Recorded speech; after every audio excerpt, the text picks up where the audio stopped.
PC ക്രൗണിന്റെ പുതിയൊരു വീഡിയോയിലേക്ക് ഏവർക്കും സ്വാഗതം. അപ്പോൾ 9-ാം തീയതി നടക്കാൻ പോകുന്ന അസിസ്റ്റന്റ് സെയിൽസ്മാൻ പരീക്ഷയ്ക്ക് വേണ്ടിയിട്ടുള്ള പാഠങ്ങളാണ് ഇപ്പോൾ നമ്മൾ എടുത്തുകൊണ്ടിരിക്കുന്നത് അല്ലെ. അപ്പോൾ 9-ാം ക്ലാസ്സിൽ നടക്കാൻ പോകുന്ന പരീക്ഷയ്ക്ക് വേണ്ടി നിങ്ങൾ പഠിച്ചിരിക്കേണ്ട ഏറ്റവും പ്രധാനപ്പെട്ട SCRT പാഠങ്ങളെ കുറിച്ചിട്ടാണ് ഇന്നത്തെ ക്ലാസ് നമ്മൾ ഡിസ്കസ് ചെയ്യാൻ പോകുന്നത്. ആദ്യമായിട്ടാണ് PC ക്രൗൺ യൂട്യൂബ് ചാനൽ കാണുന്നതെങ്കിൽ ഒന്ന് സബ്സ്ക്രൈബ് ചെയ്ത് സപ്പോർട്ട് ചെയ്യണം. വീഡിയോക്ക് ലൈക്ക് അടിക്കാനും ഒന്ന് കമന്റ് ചെയ്തുകൂടി സപ്പോർട്ട് ചെയ്യാൻ മറക്കല്ലേ കേട്ടോ. നമ്മൾ പുതിയൊരു ടെലിഗ്രാം ചാനൽ തുടങ്ങിയിട്ടുണ്ട്. ടെലിഗ്രാം ചാനലിൽ mock test, current affairs, PSC അപ്ഡേറ്റുകളൊക്കെ നിങ്ങൾക്ക് ലഭിക്കുന്നതായിരിക്കും. ടെലിഗ്രാം ചാനൽ ലിങ്ക് ഡിസ്ക്രിപ്ഷനിൽ കൊടുത്തേക്കാം. താല്പര്യമുള്ളവർക്ക് ജോയിൻ ചെയ്യാവുന്നതാണ്. അസിസ്റ്റന്റ് സെയിൽസ്മാന് വേണ്ടി പഠിക്കാനായിട്ട് നമ്മൾ സ്റ്റഡി മെറ്റീരിയൽസും 25 മോഡൽ എക്സാം പ്രൊവൈഡ് ചെയ്യുന്നുണ്ട്. അപ്പോൾ നിങ്ങൾക്ക് ആർക്കെങ്കിലും ഈ ഒരു മെറ്റീരിയൽസോ 25 മോഡൽ എക്സാമിൽ പങ്കെടുക്കാൻ താല്പര്യമുണ്ടെങ്കിൽ സ്ക്രീനിൽ കാണുന്ന നമ്പറിലോ ഡിസ്ക്രിപ്ഷൻ ബോക്സിലുള്ള നമ്പറിലോ വാട്സപ്പിൽ അസിസ്റ്റന്റ് സെയിൽസ്മാൻ എന്ന് പറഞ്ഞ് വാട്സപ്പ് മെസ്സേജ് ചെയ്താൽ മതി കേട്ടോ.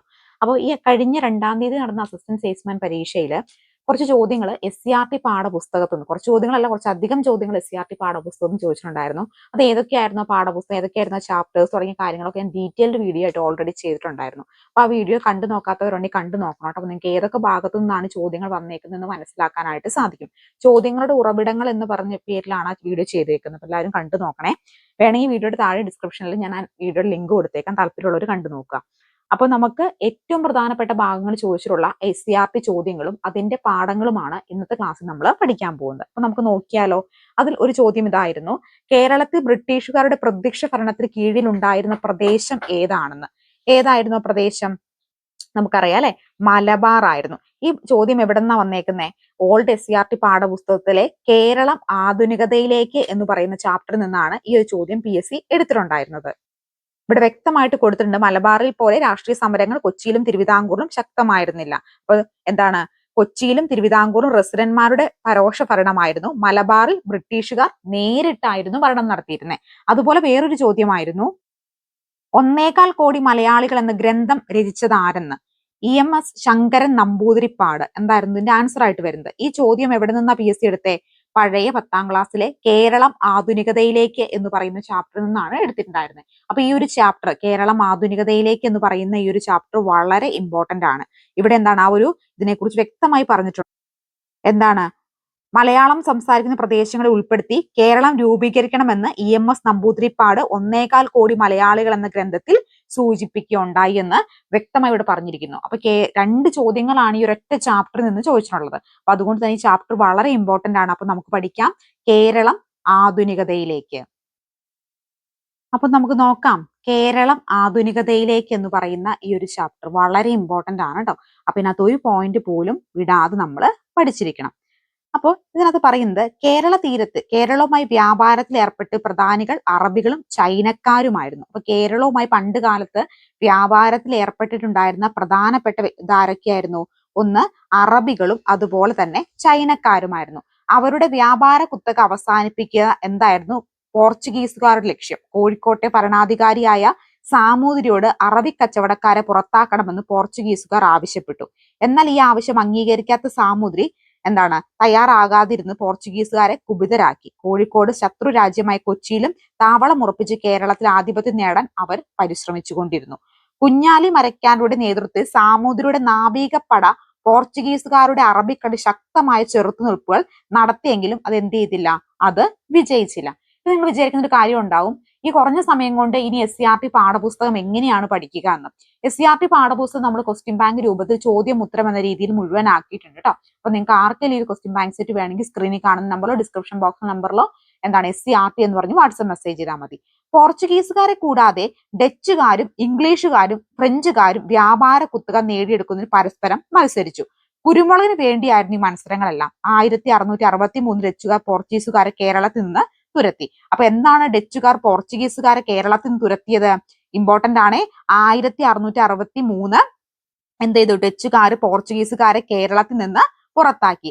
എന്നാൽ ബ്രിട്ടീഷുകാരുടെ സഹായത്തോടെ തിരുവിതാംകൂർ ഭരണാധികാരിയായ മാർത്താണ്ഡവർമ്മ 1741 കുളച്ച് യുദ്ധത്തിൽ ഡച്ചുകാരെ പരാജയപ്പെടുത്തി. ഇമ്പോർട്ടന്റ് ആണ്, ഓർത്തി വെക്കണേ.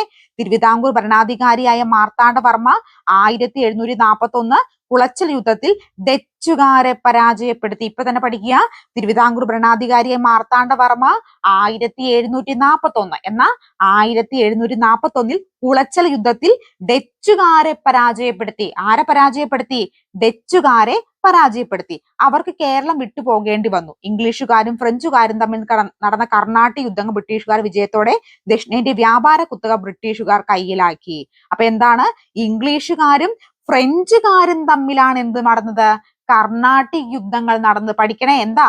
ആരൊക്കെ തമ്മിലാ ഈ കർണാട്ടിക് യുദ്ധം നടന്നത്? ഇംഗ്ലീഷുകാരും ഫ്രഞ്ചുകാരും തമ്മിലാണ് എന്ത് നടന്നത്? കർണാട്ടിക് യുദ്ധം നടക്കുന്നത്. ആരൊക്കെ തമ്മിലാണ്? ഇംഗ്ലീഷുകാരും ഫ്രഞ്ചുകാരും തമ്മിലാണ് എന്ത് നടക്കുന്നത്? കർണാട്ടിക് യുദ്ധങ്ങൾ നടക്കുന്നത് എന്ന് കൃത്യമായിട്ട് ഓർക്കുക കേട്ടോ. ഇമ്പോർട്ടന്റ് ആണ്. അപ്പോ 1741 തിരുവിതാംകൂർ ഭരണാധികാരിയായ മാർത്താണ്ഡവർമ്മ എന്ത് ചെയ്തു? കുളച്ചൽ യുദ്ധത്തിൽ ഡച്ചുകാരെ പരാജയപ്പെടുത്തുകയും ഇംഗ്ലീഷുകാരും ഫ്രഞ്ചുകാരും തമ്മിൽ കർണാട്ടിക് യുദ്ധങ്ങൾ നടന്നത് എപ്പോഴാ? അത് കർണാട്ടിക് യുദ്ധങ്ങൾ ആരൊക്കെ തമ്മിലാണ് നടന്നത്? ഇംഗ്ലീഷുകാരും ഫ്രഞ്ചുകാരും തമ്മിലാ. അപ്പൊ ഇവരെന്താണ്? ആദ്യത്തെ എന്താണ്? അറബികളായിരുന്നു ആദ്യത്തെ വിദേശ ശക്തി എന്ന് പറയുന്നത്. ഈ കേരളവുമായി വ്യാപാര ബന്ധം ഉണ്ടായിരുന്നത്. അപ്പൊ പോർച്ചുഗീസുകാർ വന്നു നോക്കിക്കപ്പോ എന്താണ്? ഇന്ത്യയിൽ അല്ലെങ്കിൽ കേരളത്തില് പോലെ അതിസമ്പൽ സമൃദ്ധമാണ് ഇന്ത്യയും കേരളവും എന്ന് പറയുന്നത്. അപ്പൊ എങ്ങനെയെങ്കിലും ആരെ ഇവിടുന്ന് പറഞ്ഞു വിടണം? അറബികളെ ഇവിടുന്ന് പറഞ്ഞു വിടണം. അപ്പൊ സാമൂതിരി എടുത്തു പോയിട്ട് അതെ ഈ അറബികളായിട്ടുള്ള അത്ര സെറ്റപ്പ് ഒന്നുമല്ല. അവന്മാരോട് തുരത്തി കഴിഞ്ഞാൽ നമുക്ക് നല്ല രീതിയിലുള്ള വാണിജ്യ ബന്ധം പുലർത്താം. അപ്പൊ ഞങ്ങൾ കുരുമുളകിന് കൂടുതൽ വില തരാം, അവര് 4 രൂപ തരുമെങ്കിൽ ഞങ്ങൾ 8 രൂപ തരാം എന്നൊക്കെ പറഞ്ഞു. പക്ഷെ സാമൂതിരി സമ്മതിച്ചില്ല. അത് കയ്യിലിരുന്നാൽ മതി, അറബികളാണ് ഞങ്ങൾ നേരത്തെ വ്യാപാര ബന്ധം ഉള്ളതാ, സമ്മതിക്കില്ല എന്ന് പറഞ്ഞു. അപ്പൊ പിന്നെ ഇവരെന്ത് ചെയ്തു? എങ്ങനെയെങ്കിലും അറബികളെയും ചൈനക്കാരെ ഇവിടുന്ന് ഓടിക്കണം. അങ്ങനെ പോർച്ചുഗീസുകാര് ഇവിടെ സ്ഥിരതാമസമാക്കുകയും അറബികളെയും ചൈനക്കാരെയും തുരത്താനുള്ള കാര്യങ്ങൾ നോക്കുകയും ചെയ്തു. പിന്നീട് എന്താണ്? ഫ്രഞ്ചുകാരും അതുപോലെ തന്നെ പോർച്ചുഗീസുകാര് ഒക്കെ ഇവിടെ ഫ്രഞ്ചുകാർ വന്നു, പോർച്ചുഗീസുകാർ വന്നു, ഒക്കെ ഇവരെന്ത് ചെയ്തു? ഇവർ പരസ്പരം മത്സരിക്കാൻ തുടങ്ങി. ഞങ്ങൾക്ക് വേണം, ഞങ്ങൾക്ക് വേണം, കേരളം ഞങ്ങളുടെയാണ് കുരുമുളക്, ഞങ്ങളുടെയാണ് ഏലം എന്ന് പറഞ്ഞ് ഇവർ മത്സരിക്കാൻ തുടങ്ങി. അപ്പൊ ബ്രിട്ടീഷുകാര് ഇവർ തമ്മിൽ തല്ലട്ടെ, എന്താ മിണ്ടാതിരിക്കാന്ന് പറഞ്ഞുകൊണ്ട് ആദ്യം ബ്രിട്ടീഷുകാർ എന്ത് ചെയ്തു? ഈ ഇത്തരത്തിലുള്ള രാജാക്കന്മാരൊക്കെ ആയിട്ട് ഒന്ന് കൂട്ടുകൂടി, ഞങ്ങൾക്ക് കുരുമുളകൊന്നും വേണ്ട, ഞങ്ങൾ അങ്ങനെ വലിയ ആൾക്കാരൊന്നുമല്ല, അവരുടെ തൊട്ടേ നമുക്ക് കുഴപ്പമൊന്നുമില്ല എന്നൊക്കെ പറഞ്ഞ് പതുക്കെ നിന്ന് എന്താണ് ഇവരെ പരസ്പരം തമ്മിലടിപ്പിച്ചു ബ്രിട്ടീഷുകാര്. എന്നിട്ട് ഈ ബാക്കി എല്ലാ വിദേശ ശക്തിയും പോയപ്പോ എന്താണ്? ബ്രിട്ടീഷുകാര് ഇവരുടെ തനി നിറം പുറത്തെടുത്തു. ഇനി എന്ത് ചെയ്യണം? എല്ലാവരും പോയി. അപ്പൊ ഇനി ഞങ്ങളായിരിക്കണം ഇവിടെ ഭരിക്കേണ്ടത്. സാമൂതിരി ആയിക്കോട്ടെ, രാജാവായിക്കോട്ടെ, ഭരണാധികാരി ആയിക്കോട്ടെ, ആര് തന്നെ ഇരുന്നാലും അവരുടെ അധിപനായി ആര് മാറണമെന്ന് കുരുട്ടുബുദ്ധി ഉണ്ടായിരുന്നു. ആർക്കുണ്ടായിരുന്നു?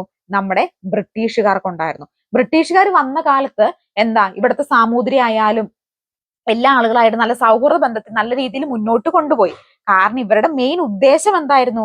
ഇവരുടെ മെയിൻ ഉദ്ദേശം എന്ന് പറയുന്നത് എങ്ങനെയെങ്കിലും ഇവിടെ ആധിപത്യം സ്ഥാപിക്കുക എന്നത് തന്നെയായിരുന്നു. അൾട്ടിമേറ്റ്ലി അവർ അതിന് വിജയിക്കുകയും ചെയ്തു. 100 വർഷക്കണക്കിന് കാലം, വർഷങ്ങളോളം ഇവരെന്ത് ചെയ്തു? ഇന്ത്യയും കേരളത്തെയും അടക്കി ഭരിച്ച് നമ്മളെ അവരുടെ അടിമകളാക്കി വെച്ച് കോളനി രൂപീകരിച്ച് അവരിവിടെ വാഴാൻ തുടങ്ങി. പിന്നീട് ഇന്ത്യൻ നാഷണൽ കോൺഗ്രസ് വരികയും അതുമായി ബന്ധപ്പെട്ട നിരവധി പ്രക്ഷോഭം നടക്കുകയും ആയിരക്കണക്കിന് പതിനായിരക്കണക്കിന് ആളുകള് ജീവത്യാഗം ചെയ്തുമാണ് നമ്മൾ ഇന്ന് അനുഭവിക്കുന്ന സ്വാതന്ത്ര്യം നമുക്ക് നേടിത്തരാനായിട്ട് സാധിച്ചത്. അപ്പൊ നിങ്ങൾക്ക് എല്ലാവർക്കും അറിയാവുന്ന കാര്യമാണ്. ഞാൻ ജസ്റ്റ് അറിയാത്തവരാരെങ്കിലും ഉണ്ടെങ്കിൽ ഒന്ന് പറഞ്ഞെന്ന് മാത്രമേ ഉള്ളൂ കേട്ടോ, ഒന്ന് ചുരുക്കി പറഞ്ഞതാണ്. ഇനി കോഴിക്കോട് ഭരണം നടത്തിയിരുന്ന സാമൂതിരിയുടെ നാവികപ്പടയുടെ തലവന്മാരായിരുന്നു ആര്? കുഞ്ഞാലി മരയ്ക്കാന്മാർ. അപ്പൊ കുഞ്ഞാലി മരയ്ക്കാന്മാർ ആരായിരുന്നു? കോഴിക്കോട് ഭരണം നടത്തിയിരുന്ന സാമൂതിരിയുടെ നാവികപ്പടയുടെ തലവന്മാരായിരുന്നു കുഞ്ഞാലി മരയ്ക്കാർമാർ എന്ന് വിളിച്ചിരുന്നത്. കോഴിക്കോട് ജില്ലയിലെ വടകരയ്ക്കടുത്തുള്ള പുതുപ്പണത്തെ മരയ്ക്കാർ കോട്ടയായിരുന്നു ഇവരുടെ ആസ്ഥാനം. അപ്പൊ ഇവിടെ സ്റ്റേറ്റ്മെന്റ് ചോദിക്കാട്ടോ. കോഴിക്കോട് ജില്ലയിലെ വടകരയ്ക്കടുത്തുള്ള പുതുപ്പണത്തെ മരയ്ക്കാർ കോട്ടയായിരുന്നു ഇവരുടെ ആസ്ഥാനം എന്ന് പറയുന്നത്. ഇവർ 4 പേരുണ്ടായിരുന്നു. പോർച്ചുഗീസുകാരുടെ കയ്യിൽ നിന്ന് ചാലിയം കോട്ട തിരിച്ചു പിടിക്കാൻ സാമൂതിരിയെ സഹായിച്ചത് കുഞ്ഞാലി മൂന്നാമനായിരുന്നു. ഓർക്കണേ, എന്താണ്? പോർച്ചുഗീസുകാരുടെ കയ്യിൽ നിന്ന് ചാലിയം കോട്ട തിരിച്ചു പിടിക്കാൻ സാമൂതിരിയെ സഹായിച്ചത് ആരാ? കുഞ്ഞാലി മൂന്നാമനാണ്. ചാലിയം കോട്ടയിലെ വിജയത്തെ പ്രകീർത്തിച്ചുകൊണ്ട് ഗാസി മുഹമ്മദ് 16-ാം നൂറ്റാണ്ടിൽ എഴുതിയ അറബി കാവ്യമാണ് ഫത്തേഹുൽ മുബീൻ എന്ന് പറയുന്നത് കേട്ടോ. അപ്പൊ അതുകൂടി നിങ്ങളൊന്ന് ഓർത്തിരിക്കുക. ഇനി കുളച്ചൽ യുദ്ധം. കുളച്ചൽ യുദ്ധം ഡച്ചുകാരെ സംബന്ധിച്ചിടത്തോളം എന്താണ്? അത്യന്തം വിനാശകരമായിരുന്നു. പ്ലാസി യുദ്ധത്തെ പോലും ഇത് മഹായുദ്ധമൊന്നും ആയിരുന്നില്ല. പക്ഷേ കേരളം മലബാർ പിടിച്ചെടുക്കണമെന്ന ഡച്ചുകാരുടെ മോഹം ഇതോടെ അസ്തമിച്ചു. ഡച്ചുകാരുടെ ആയുധബലത്തിനേറ്റ ആദ്യത്തെ ശക്തമേറിയ പ്രഹരമായിരുന്നു കുളച്ചൽ യുദ്ധം. അതിന്റെ ആഘാതത്തിൽ നിന്നും മുക്തി നേടാൻ പിന്നീട് ഒരിക്കലും അവർക്ക് കഴിഞ്ഞില്ല. ഇത് തന്നെയാണ് യുദ്ധം കൊണ്ടുണ്ടായ എന്താണ് ധാർമ്മിക നേട്ടം. Sardar KM Panicker history of Kerala എന്ന് പറയുന്നതിൽ കുറിച്ചിട്ടുള്ള വാക്കുകളാണ് കേട്ടോ അത്. ഈ വേണമെങ്കിൽ കോട്ട് ഇതുപോലെ തന്നെ ചോദിക്കാം. എന്നിട്ട് ഇത് എവിടെയാ ഈ സർദാർ KM പണിക്കറിന്റെ ഏത് അല്ലെങ്കിൽ ആരാണ് ഏത് ബുക്കിലാണെന്നൊക്കെ വേണമെങ്കിൽ ചോദിക്കാം കേട്ടോ. അപ്പൊ ചോദിക്കുന്ന ഒരു ട്രെൻഡാണത്. അപ്പൊ അതൊന്ന് ഓർത്തിരിക്കുക കേട്ടോ. ഇംഗ്ലീഷ് ഈസ്റ്റ് ഇന്ത്യ കമ്പനി കേരളത്തിലേക്ക്. ഇംഗ്ലീഷ് ഈസ്റ്റ് ഇന്ത്യ കമ്പനിയുടെ പ്രതിനിധിയായി 1615 കേരളത്തിലെ ബ്രിട്ടീഷുകാർ സാമൂതിരിയെ സന്ദർശിക്കുകയും വ്യാപാര ഉടമ്പടിയിൽ ഒപ്പുവെക്കുകയും ചെയ്തു. പിന്നീട് വിഴിഞ്ഞത്തും തലശ്ശേരിയിലും അഞ്ചുതെങ്ങിലും പണ്ടകശാലകൾ, അതായത് സംഭരണ കേന്ദ്രങ്ങൾ ആരംഭിക്കാൻ അനുമതി കമ്പനി കരസ്ഥമാക്കുകയും ചെയ്തു കേട്ടോ. അപ്പൊ ഇംഗ്ലീഷ് ഈസ്റ്റ് ഇന്ത്യ കമ്പനി പ്രതിനിധിയായിട്ട് 1615 കേരളത്തിൽ ബ്രിട്ടീഷുകാർ. അപ്പൊ എന്നാണ് ഇവർ ആദ്യമായിട്ട് കേരളത്തിലേക്ക് വരുന്നത്? 1615 കാലഘട്ടത്തിലാണ്. ഇവരെന്ത് ചെയ്തു? ഇവര് വിഴിഞ്ഞത്തും തലശ്ശേരിയിലും അഞ്ചുതെങ്ങിലും ഒക്കെ പണ്ടകശാലകൾ. എന്താണ് ഈ പണ്ടകശാല എന്ന് പറഞ്ഞാൽ? സംഭരണ കേന്ദ്രങ്ങളാണ് കേട്ടോ. അതായത് ഇവർ ഇവിടുന്ന് എന്താണ് സംഭരിച്ചെടുക്കുന്ന ഐറ്റംസ്, കുരുമുളക് ആയിക്കോട്ടെ മറ്റുള്ള സുഗന്ധദ്രവ്യങ്ങളായിക്കോട്ടെ, ഇവർ എങ്ങോട്ട് കൊണ്ടുവരുന്നത്? ഇംഗ്ലണ്ടിലേക്കാണ്, ഇവിടെ മാതൃരാജ്യത്തേക്കാണ് കൊണ്ടുവരുന്നത്. അപ്പൊ ഇത് കളക്ട് ചെയ്യാൻ ഒരു ഗോഡൌൺ വേണമല്ലോ. ആ ഗോഡൌൺ ആണ് ഇവര് ഈ പണ്ടകശാല എന്ന് പറയുന്നത്. വിഴിഞ്ഞത്തും അഞ്ചുതെങ്ങിലും ഒക്കെ തലശ്ശേരിയിലും ഒക്കെ ഇവർ എന്ത് ചെയ്തു? പണ്ടകശാലകൾ, ഇതിങ്ങനെ സ്റ്റോർ ചെയ്യാനുള്ള ശാലകളിൽ സംഭരണ കേന്ദ്രങ്ങൾ ഇവര് നിർമ്മിച്ചു. തുടർന്ന് ആറ്റിങ്ങൽ, തിരുവനന്തപുരം റാണിയിൽ നിന്നും അഞ്ചുതെങ്ങിൽ കോട്ട പണിയാനുള്ള അനുവാദം നേടിയെടുത്തു. പിൽക്കാലത്ത് പടിഞ്ഞാറൻ തീരത്തെ ബ്രിട്ടീഷുടെ ഏറ്റവും പ്രധാന സൈനിക കേന്ദ്രമായി എന്തു മാറി? അഞ്ചുതെങ്ങ് മാറി. അഞ്ചുതെങ്ങിനെ ബ്രിട്ടീഷ് സൈനിക കേന്ദ്രമാക്കി നാട്ടുകാർക്ക് ശക്തമായ പ്രതിഷേധം ഉണ്ടായിരുന്നു. 1721 ആറ്റിങ്ങൽ റാണിക്ക് സമ്മാനമായി പോകുകയായിരുന്ന 150ഓളം പേരുള്ള ഇംഗ്ലീഷ് സംഘത്തെ നാട്ടുകാർ വധിച്ചു. ഇത് ആറ്റിങ്ങൽ കലാപം എന്നറിയപ്പെടുന്നു. അപ്പൊ ആറ്റിങ്ങൽ കലാപം എന്ന് നടന്നത് എന്നാ? 1721 ആറ്റിങ്ങൽ കലാപം നടക്കുന്നത്. ആറ്റിങ്ങൽ കലാപത്തിന്റെ ഏറ്റവും വലിയ പ്രത്യേകത എന്താ? ആറ്റിങ്ങൽ കലാപത്തിന്റെ ഏറ്റവും വലിയ പ്രത്യേകത എന്ന് പറയുന്നത് കേരളത്തിലെ ബ്രിട്ടീഷുകാർക്കെതിരെ നടന്ന ആദ്യത്തെ സംഘടിത കലാപം. എന്താണ്? 1721 കേരളത്തിൽ ബ്രിട്ടീഷുകാർക്കെതിരെ നടന്ന ആദ്യത്തെ സംഘടിത കലാപമാണ് എന്ത്? ആറ്റിങ്ങൽ കലാപം. വാക്ക് ശ്രദ്ധിക്കണം കേട്ടോ. ബ്രിട്ടീഷുകാർക്കെതിരെ കേരളത്തിൽ നടന്ന ആദ്യത്തെ കലാപം ചോദിക്കുവാണെങ്കിൽ അത് ഏതാ? ആറ്റിങ്ങലാണോ? അല്ല, അഞ്ചുതെങ്ങ് കലാപ.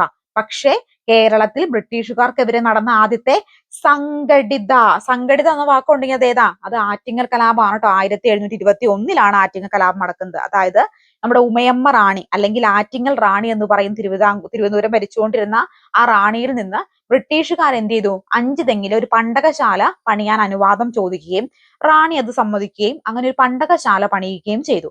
ഈ പണ്ടകശാലയിലേക്ക് കുരുമുളക് വ്യാപകമായിട്ട് എന്ത് ചെയ്തു? ഇവര് സംഭരിക്കാൻ തുടങ്ങി. അപ്പൊ പതുക്കെ ഒരു സംഭരണശാലയിൽ കുരുമുളക് സംഭരിച്ചിരുന്ന ബ്രിട്ടീഷുകാര് എന്ത് ചെയ്തു? ഈ ഒരു മേഖലയിലെ കുരുമുളകിന്റെ വ്യാപക കുത്തക ഇവർ സ്വന്തമാക്കി. അതായത് കുരുമുളകിന്റെ വില എന്താണെന്ന് നിശ്ചയിക്കാനുള്ള അധികാരവും കർഷകർ ഇവർ എത്ര രൂപയ്ക്ക് ഇവർ നൽകണം അല്ലെങ്കിൽ ഇവരെ വാങ്ങണം എന്നൊക്കെ തുക ഇവർ തന്നെ തീരുമാനിച്ചു. അപ്പൊ കർഷകർക്ക് തുച്ഛമായ അത് കൃഷി ചെയ്യാൻ പോലും ലഭിക്കുന്ന ഒരു ചെറിയ ലാഭം പോലും കർഷകർക്ക് ലഭിക്കാത്ത സാഹചര്യത്തിൽ കർഷകർ നടത്തിയ ആദ്യത്തെ സമരമായിരുന്നു അഞ്ചുതെങ്ങ് കലാപം എന്നറിയപ്പെടുന്നത് കേട്ടോ. പിന്നീടാണ് ആറ്റിങ്ങൽ കലാപം നടക്കുന്നത്. 1721 ആറ്റിങ്ങൽ കലാപം നടക്കുന്നത്. മൈസൂരിലെ ഭരണാധികാരികളും ബ്രിട്ടീഷുകാരും തമ്മിൽ 1792 ഒപ്പിട്ട ശ്രീരംഗപട്ടണ സന്ധി പ്രകാരം മലബാർ ബ്രിട്ടീഷുകാർക്ക് ലഭിച്ചു. 1792 കൊച്ചി രാജാവ് ബ്രിട്ടീഷ് മേൽക്കോയ്മ അംഗീകരിച്ചു. കപ്പം കൊടുക്കാൻ നിർബന്ധിതനായി. 1795 ഉടമ്പടി പ്രകാരം തിരുവിതാംകൂർ ബ്രിട്ടീഷ് മേൽക്കോയ്മ അംഗീകരിച്ചു. പകരമായി ശത്രുക്കളിൽ നിന്നും സംരക്ഷണം അവർക്ക് ബ്രിട്ടീഷുകാർ വാഗ്ദാനം ചെയ്തു. അങ്ങനെ മലബാറിൽ നേരിട്ടും കൊച്ചിയിലും തിരുവിതാംകൂറിലും സാമന്ത രാജാക്കന്മാർ വഴി ബ്രിട്ടീഷുകാർ ഭരണം നടത്തി. ചുരുക്കത്തിൽ 18ാം നൂറ്റാണ്ടോടെ കേരളം പൂർണ്ണമായും ബ്രിട്ടീഷ് അധികാരത്തിന് കീഴിലായിട്ട് വന്നു. നിങ്ങളൊന്ന് ആലോചിച്ച് നോക്കിക്കേ, ഒരു പണ്ടകശാല അല്ലെങ്കിൽ ഒരു സംഭരണ കേന്ദ്രം ഞങ്ങൾക്ക് നിർമ്മിച്ചോട്ടെ, ദയവ് ചെയ്ത് ഞങ്ങൾക്ക് അതിനൊരു അനുമതി നൽകാവോ എന്ന് കേട് അപേക്ഷിച്ച് നിന്ന ബ്രിട്ടീഷ് സാമ്രാജ്യത്തിൽ നിന്ന് ഈ പറയുന്ന രാജാക്കന്മാര് നികുതി കൊടുക്കുന്ന രീതിയിലേക്ക് മാറ്റിയെടുക്കണമെങ്കിൽ അവരെന്തുമാത്രം കുബുദ്ധി ഉപയോഗിച്ചിട്ടായിരിക്കും ഈ ഒരു നമ്മുടെ കേരളം എന്ന് പറയുന്നതിനെ പിടിച്ചടക്കി വെച്ചിട്ടുണ്ടായിരുന്നത്. അപ്പൊ ആറ്റിങ്ങൽ റാണിയോട് അനുവാദം ചോദിച്ച ബ്രിട്ടീഷുകാർ വർഷങ്ങൾ കഴിഞ്ഞപ്പോ എന്ത് ചെയ്തു? ഈ പറയുന്ന രാജാക്കന്മാര് ബ്രിട്ടീഷുകാർക്ക് നികുതി കൊടുക്കണം എന്ന് വരെ ആക്കി മാറ്റി. നിങ്ങളുടെ രാജ്യമല്ല ഞങ്ങളുടേതാണെന്നുള്ള വ്യവസ്ഥയിലേക്ക് മാറ്റിക്കൊണ്ടുവരാൻ ബ്രിട്ടീഷുകാര് അഘോരാത്മം പ്രയത്നിക്കുകയും അതിനു വേണ്ട നടപടികളും കുരുട്ടുബുദ്ധികളും ഒക്കെ ചെയ്തുകൊണ്ട് വർഷങ്ങൾ പിന്നിട്ടപ്പോഴേക്കും എന്താണ് കേരളം എന്നതും അല്ലെങ്കിൽ ഇന്ത്യ എന്നതും അവരുടെ രാജ്യമാക്കി മാറ്റാനായിട്ട് അവര് ശ്രമിച്ചു. നമ്മളെല്ലാം അവരുടെ രാജ്യത്തെ അടിമകളാക്കി മാറ്റാനും അവർ ഓരോ കാര്യങ്ങൾ ചെയ്തുകൊണ്ടിരുന്നു. അപ്പൊ പല പല രാജാക്കന്മാര് പിന്നീട് എന്ത് ചെയ്തു? ജീവഭയത്താല് എന്ത് ചെയ്തു? ഞങ്ങൾ മേൽക്കോയ്മ അംഗീകരിക്കുന്നു, ഞങ്ങൾ എന്താന്ന് വെച്ചാൽ നികുതി പണം തന്നോളാം എന്ന് പറയുന്ന ഒരു അവസ്ഥയിലേക്ക് പിന്നീട് മാറുകയുണ്ടായി. രാഷ്ട്രീയ ആധിപത്യം കൈക്കലാക്കിയ ബ്രിട്ടീഷുകാർ രാജാക്കന്മാരുടെയും നാടുവാഴികളുടെ അധികാരത്തിൽ ഇടപെടാൻ തുടങ്ങി.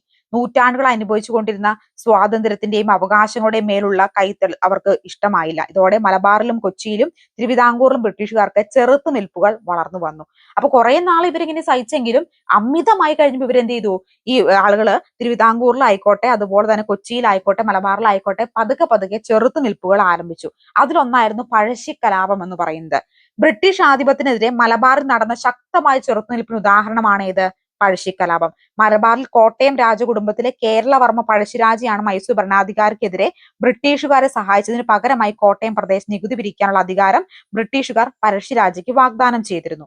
എന്നാൽ വിജയിച്ച ശേഷം വാഗ്ദാനം നിറവേറ്റാൻ ബ്രിട്ടീഷുകാർ തയ്യാറായില്ല. മാത്രമല്ല വയനാടിനുമേൽ ബ്രിട്ടീഷുകാർ അവകാശവാദം ഉന്നയിക്കുകയും ചെയ്തു. ഇതിനെതിരെ പഴശ്ശിരാജാവ് ജനങ്ങളെ സംഘടിപ്പിച്ച് ബ്രിട്ടീഷുകാർക്കെതിരെ പോരാടി. ചെമ്പൻ പോക്കർ, കൈതേരി അമ്പുനായർ, എടച്ചേന കുങ്കൻ നായർ, വയനാട്ടിലെ കുറിച്ച് നേതാവ് തലക്കൽ ചന്തു എന്നിവരുടെ സഹായത്തോടെ പഴശ്ശിരാജാവ് ശക്തമായ ഒളിപ്പോര് നടത്തി. പോരാട്ടത്തിൽ 1805 മലബാർ 30-ന് പഴശ്ശിരാജാവ് വധിക്കപ്പെടുകയാണ് ചെയ്തത് കേട്ടോ. പഴശ്ശി കലാപങ്ങളെ കുറിച്ച് നിങ്ങൾക്ക് അറിയാം, മമ്മൂട്ടിയുടെ സിനിമയിൽ പഴശ്ശി കലാപങ്ങളെ കുറിച്ച് വ്യക്തമായിട്ട് പറയുന്നുണ്ട്. അപ്പൊ നിങ്ങൾ ആ സിനിമ കണ്ടു കഴിഞ്ഞാൽ നിങ്ങളിപ്പോ ഈ മനസ്സിലേക്ക് പഴശ്ശി കലാപം എന്ന് പറയുന്ന ഈ കോൺസെപ്റ്റ് പഠിക്കുമ്പോൾ മമ്മൂട്ടിയുടെ സിനിമയായിരിക്കും മൈൻഡിൽ കിടന്ന് ഓടുന്നത്. അപ്പൊ നമുക്കറിയാം പഴശ്ശിരാജാവ് എന്ന് പറയുന്നത് മൈസൂരിലെ ഭരണാധികാരിക്കെതിരെ ബ്രിട്ടീഷുകാരെ സഹായിച്ചിരുന്നു പഴശ്ശിരാജാവ് ആദ്യ കാലഘട്ടങ്ങളിൽ. അപ്പൊ ബ്രിട്ടീഷുകാർ എന്ത് പറഞ്ഞു? അതെ, ഞങ്ങള് സഹായിച്ച സ്ഥിതിക്ക് മലബാറിൽ എന്താണ് നികുതി പിരിക്കാനുള്ള അവകാശമൊക്കെ തരാട്ടോ എന്നൊക്കെ പറഞ്ഞു. അപ്പൊ ഈ പഴശ്ശിരാജാവ് എന്ത് വിചാരിച്ചു? നികുതി പിരിക്കാനുള്ള അവകാശം കിട്ടൂലോ എന്ന് വിചാരിച്ചു. പക്ഷെ യുദ്ധം ജയിച്ചപ്പോ ബ്രിട്ടീഷുകാരുടെ തനി സ്വഭാവം പുറത്തിറക്കി. ഒരു നികുതി പിരിക്കാനുള്ള അവകാശവും എന്ത് ചെയ്തില്ല? ബ്രിട്ടീഷുകാര് പഴശ്ശിരാജാവിന് നൽകിയില്ല. അമിതമായിട്ടുള്ള നികുതിയും ഏർപ്പെടുത്താൻ തീരുമാനിച്ചു. അതോടെ ഒന്നാം പഴശ്ശി കലാപം നടക്കുന്നു. ഈ ഒന്നാം പഴശ്ശി കലാപം കഴിഞ്ഞ് അതിനകത്ത് എന്താണ് ആ പഴശ്ശി കലാപം കഴിഞ്ഞ സമയത്ത് പിന്നീട് രണ്ടാം പഴശ്ശി കലാപം നടക്കുന്നു. രണ്ടാം പഴശ്ശി കലാപം എന്ന് പറയുന്നത് അമിതമായിട്ട് നികുതി കൂട്ടുകയും അതുകൂടാതെ വയനാട് ബ്രിട്ടീഷുകാർക്ക് വേണമെന്ന് പറയുകയും ചെയ്തു. അതോടുകൂടി ബ്രിട്ടീഷുകാർക്കെതിരെ വലിയ ശത്രുവായിട്ട് പഴശ്ശിരാജാവ് പ്രഖ്യാപിക്കുകയും തങ്ങളാൽ കഴിയുന്ന ജനങ്ങളെ കൂട്ടി എന്ത് ചെയ്തു? ഈ പഴശ്ശിരാജാവ് ബ്രിട്ടീഷുകാർക്കെതിരെ പോരാടാനായിട്ട് തീരുമാനിക്കുകയും ചെയ്തു. ഈ ബ്രിട്ടീഷുകാർക്കെതിരെയുള്ള പോരാട്ടത്തിൽ പഴശ്ശിരാജാവിനെ സഹായിച്ചത് ആരൊക്കെയാ? ചെമ്പൻ പോക്കർ, കൈതേരി അമ്പുനായർ, എടച്ചേന കുങ്കൻ നായർ, വയനാട്ടിലെ കുറിച്ച് നേതാവായിട്ടുള്ള തലക്കൽ ചന്തു. 1805 നവംബർ 30-നാണ് എന്ത് ചെയ്യുന്നത്? പഴശ്ശിരാജാവ് വീരമൃത്യു വരിക്കുന്നത്.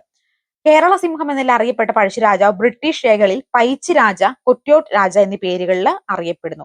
പഴശ്ശി രാജാവിന്റെ ജീവിതം ഇതിവൃത്തമാക്കി സർദാർ KM പണിക്കർ കേരള സിംഹം എന്ന പേരിൽ ഒരു ചരിത്ര നോവൽ എഴുതിയിട്ടുണ്ട്. PSCയുടെ ഇഷ്ടപ്പെട്ട ചോദ്യമാണ് കേട്ടോ അത്. പലപ്പോഴും റിപ്പീറ്റ് ചെയ്ത് കണ്ടിട്ട് പഴശ്ശിരാജാവിന്റെ ജീവിതം ഇതിവൃത്തമാക്കി സർദാർ KM പണിക്കർ കേരള സിംഹം എന്ന പേരിൽ ഒരു ചരിത്ര നോവൽ തന്നെ എഴുതിയിട്ടുണ്ട്. ബ്രിട്ടീഷുകാർക്ക് പിടികൊടുക്കാതെ തന്റെ വജ്രമോതിരം വിഴുങ്ങിയാണ് പഴശ്ശിരാജാവ് ആത്മഹത്യ ചെയ്തെന്ന നോവലില് പരാമർശിക്കുന്നു ഉണ്ട് കേട്ടോ.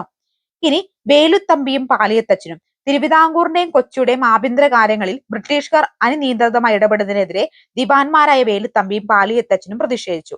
1809 ജനുവരി 11-ന് പുറത്തിറക്കിയ കുണ്ട്ര വിളംബരത്തിലൂടെ വേലുത്തമ്പി ബ്രിട്ടീഷുകാർക്കെതിരെ ആയുധമെടുത്ത് പോരാടാനായിട്ട് ആഹ്വാനം ചെയ്തു. എന്നാണ് 1809 ജനുവരി 11-നാണ് കുണ്ട്ര വിളംബരം നടക്കുന്നത്. ബ്രിട്ടീഷുകാർക്കെതിരെ ആയുധമെടുത്ത് പോരാടാനായിട്ട് ഈ വേലുത്തമ്പി ദളവ എന്ത് ചെയ്തു? ആഹ്വാനം ചെയ്തു. തിരുവിതാംകൂറിന്റെയും കൊച്ചിയുടെയും സംയുക്ത സൈന്യം ബ്രിട്ടീഷ് റെസിഡൻസ് മെക്കളയുടെ ഔദ്യോഗിക വസതിയെ ആക്രമിക്കുകയും പക്ഷെ ബ്രിട്ടീഷ് സൈന്യത്തിന് മുൻപിൽ പിടിച്ചു നിൽക്കാൻ ഇവർക്കായില്ല. പിടിക്കപ്പെടുന്നതായപ്പോൾ വേലുത്തമ്പി ദളവ മണ്ണടിയിലെ ക്ഷേത്രത്തിൽ വെച്ച് ആത്മഹത്യ ചെയ്തു എന്നാണ് പറയപ്പെടുന്നത്. തന്റെ കടാര ഉപയോഗിച്ച് സ്വയം കുത്തി മരിച്ചു എന്നും കഥകളിൽ പറയപ്പെടുന്നുണ്ട്. ഈ ബ്രിട്ടീഷുകാർ വന്നപ്പോഴത്തേനും ഇവർക്ക് അറിയാവുന്നത് വേലുത്തമ്പി ദളവയ്ക്ക് അറിയാമായിരുന്നു തന്നെ പിടികിട്ടി കഴിഞ്ഞ് ഉറപ്പായിട്ടും അതിക്രൂരമായിട്ട് ഇവർ വധിക്കുമെന്ന് അറിയായിരുന്നു. അതുകൊണ്ട് തന്നെ സ്വന്തം കടാര ഉപയോഗിച്ച് സ്വന്തം കുത്തി മരിച്ചു എന്നാണ് പറയപ്പെടുന്നത്. പക്ഷെ അത് ഈ മൃതശരീരം കണ്ടിട്ട് മരിച്ചും തീരാത്ത ബ്രിട്ടീഷുകാർ എന്ത് ചെയ്തു?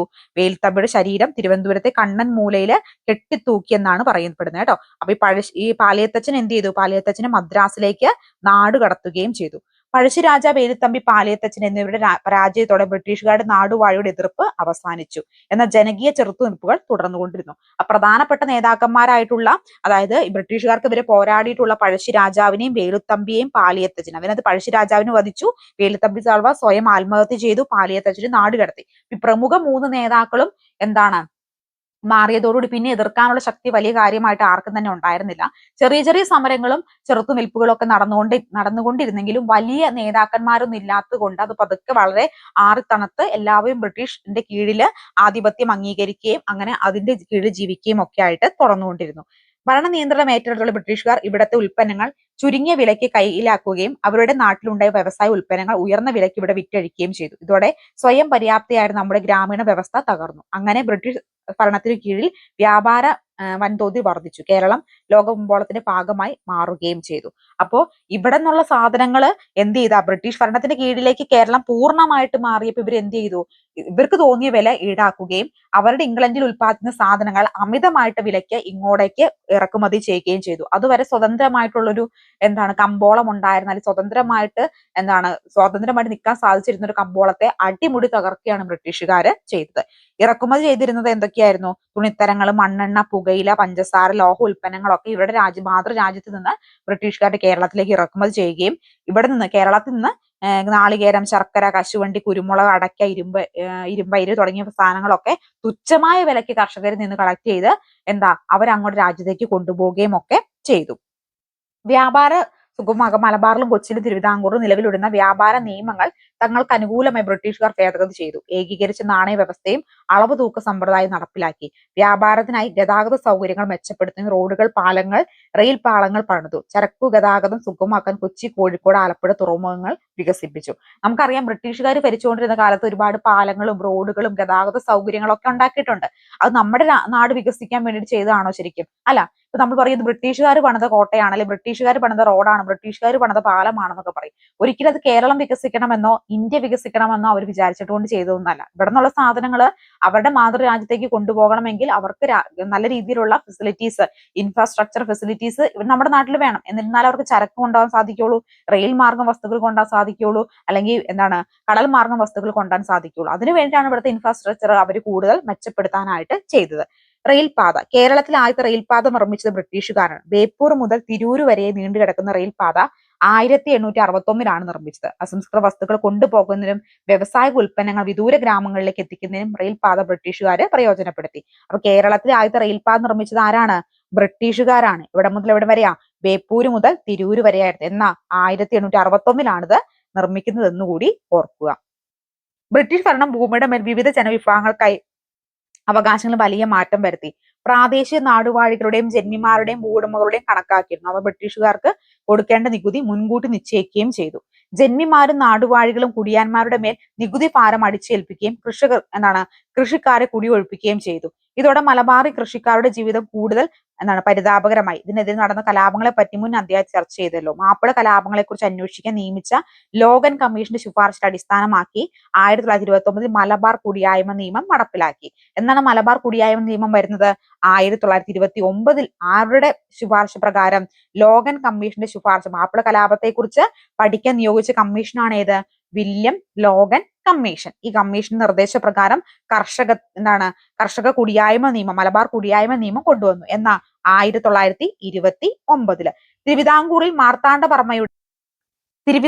മാർത്താണ്ഡവർമ്മയുടെ വ്യാപാര കാലം മുതൽ തന്നെ ഭൂവുടമ ബന്ധത്തിൽ മാറ്റം വരുത്തിയിരുന്നു. മാടമ്പിമാരുടെ ഭൂമിയെല്ലാം സർക്കാർ വക ഭൂമിയായി മാറി. ഈ പണ്ടാരവക ഭൂമിയിൽ കുടിയാന്മാർക്ക് അവർ കൃഷി ചെയ്യുന്ന ഭൂമി സ്വന്തമായി നൽകിക്കൊണ്ട് സുപ്രധാന വിളംബരം 1865 തിരുവിതാംകൂർ സർക്കാർ പുറപ്പെടുവിച്ചു. അപ്പൊ എന്നാണ് പണ്ടാരപ്പാട്ട വിളംബരം നടന്നിട്ടുള്ളത്? 1865 സർക്കാർ പുറപ്പെടുവിച്ചു. ഈ പണ്ടാരപ്പാട്ട വിളംബരം അറിയപ്പെടുന്നു. അപ്പൊ 1865 മുമ്പ് നടക്കുന്നത് പണ്ടാരപ്പാട്ട വിളംബരം നടക്കുന്നത്. 1896 പാസാക്കിയ ജന്മി കുടിയാൻ നിയമപ്രകാരം തിരുവിതാംകൂർ കുടിയാന് ഭൂമിയുടെ മേൽ ഉടമസ്ഥ അവകാശം ലഭിച്ചു. അങ്ങനെ ഭൂരിഭാഗം കുടിയാന്മാരും തിരുവിതാംകൂറിലെ നാമമാത്രമായ ഭൂവുടമകളായി മാറി. ഇതിനു പകരമായി അവർ സർക്കാരിലേക്ക് വലിയ നികുതി അടയ്ക്കേണ്ടിയിരുന്നു. ചുരുക്കത്തിൽ തിരുവിതാംകൂർ കർഷകരും നികുതി ഭാരം കൊണ്ട് പൊറുതിമുട്ടി. 1914 കൊച്ചിയിൽ കുടിയായ്മ നിയമം നിലവിൽ വന്നു.